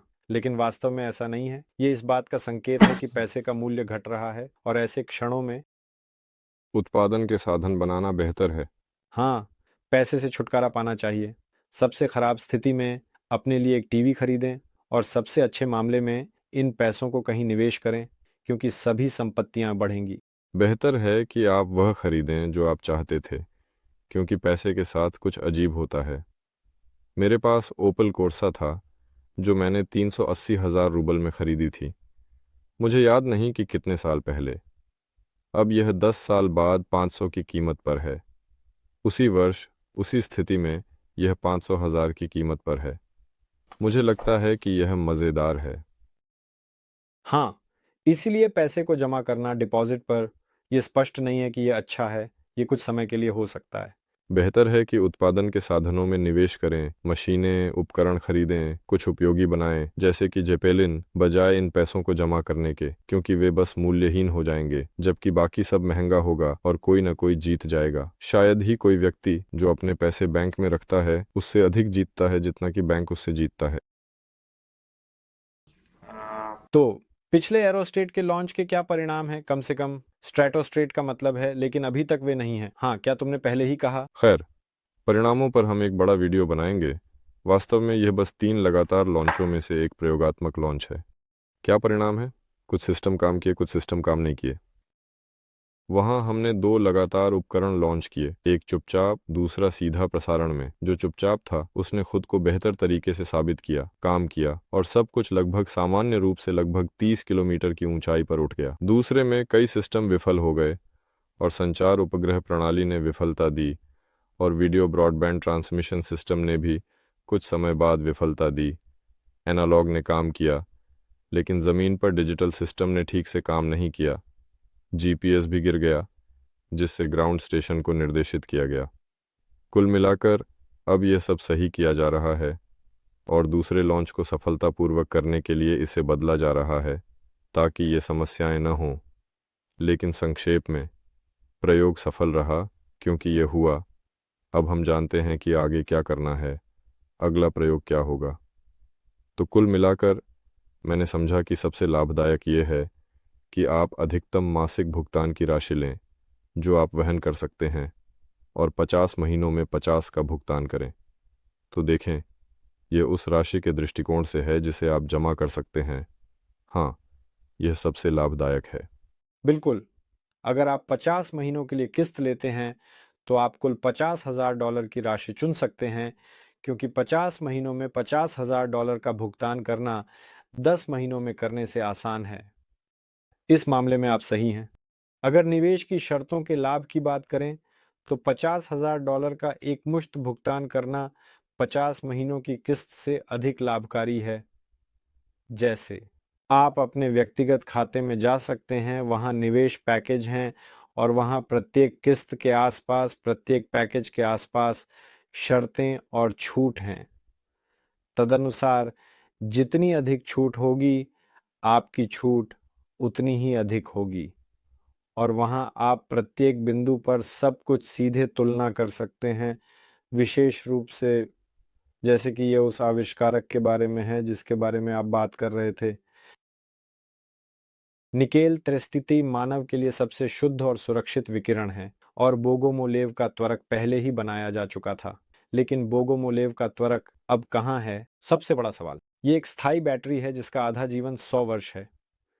अब ये बेहद महंगा है, लेकिन ऑस्ट्रेत्सोव के पास इसे बनाने की तकनीकें और पेटेंट हैं। निकेल बहुत सस्ता है।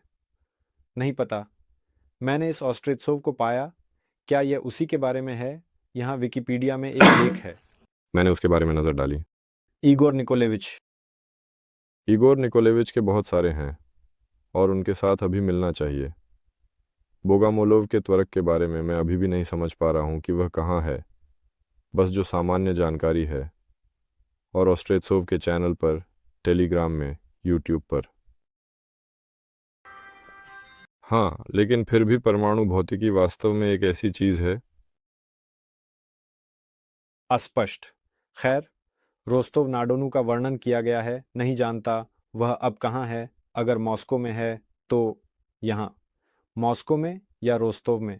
सुनो, लगता है मॉस्को में। ठीक है, चलो आगे बढ़ते हैं। यहाँ EU-30 एयरशिप के बारे में भी एक सवाल है। कहते हैं कि MKD के अंदर सेना ने उसे उड़ान भरने की अनुमति नहीं दी। क्या हमारे एयरशिप्स अनुमति मिलेगी? खैर, देश वास्तव में बहुत बड़ा है और ग्रह तो वास्तव में और भी बड़े हैं। MKD वहाँ एक बिंदु है जो समग्र रूप से वास्तव में सुई से भी नहीं है। शायद कभी न कभी अनुमति दे दी जाएगी। उदाहरण के लिए, छोटे एयरशिप्स ने एरोस्टैटिक्स में उड़ान भरी और तीसरे परिवहन रिंग तक आराम से पहुंचे। हाँ, सवाल यह है कि उनकी सुरक्षा साबित करना है। ये एक है। दूसरे, समय थोड़े अलग होने चाहिए और सब कुछ शांत होना चाहिए। और तीसरे, लोगों, सरकार और हमारी मानकीकरण प्रणाली को इसके लिए सही अभ्यस्त होना चाहिए और सब कुछ हमेशा की तरह एक निश्चित तरीके से सही तय करना चाहिए।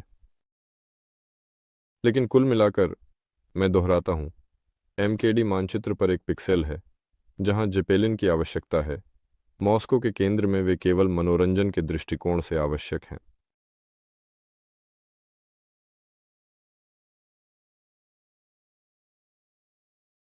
आपको एटल 25 एपंटायर 135 श्रृंखला के जेपेलिन के बारे में क्या पता है?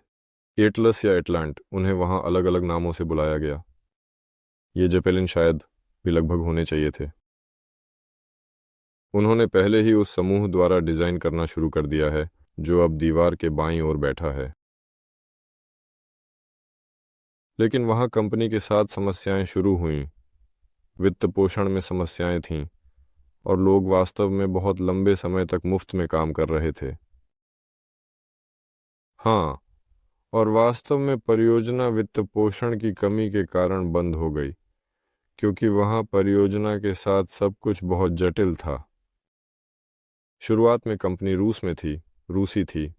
यहाँ एक प्रकार का फोर्स मेजर हुआ।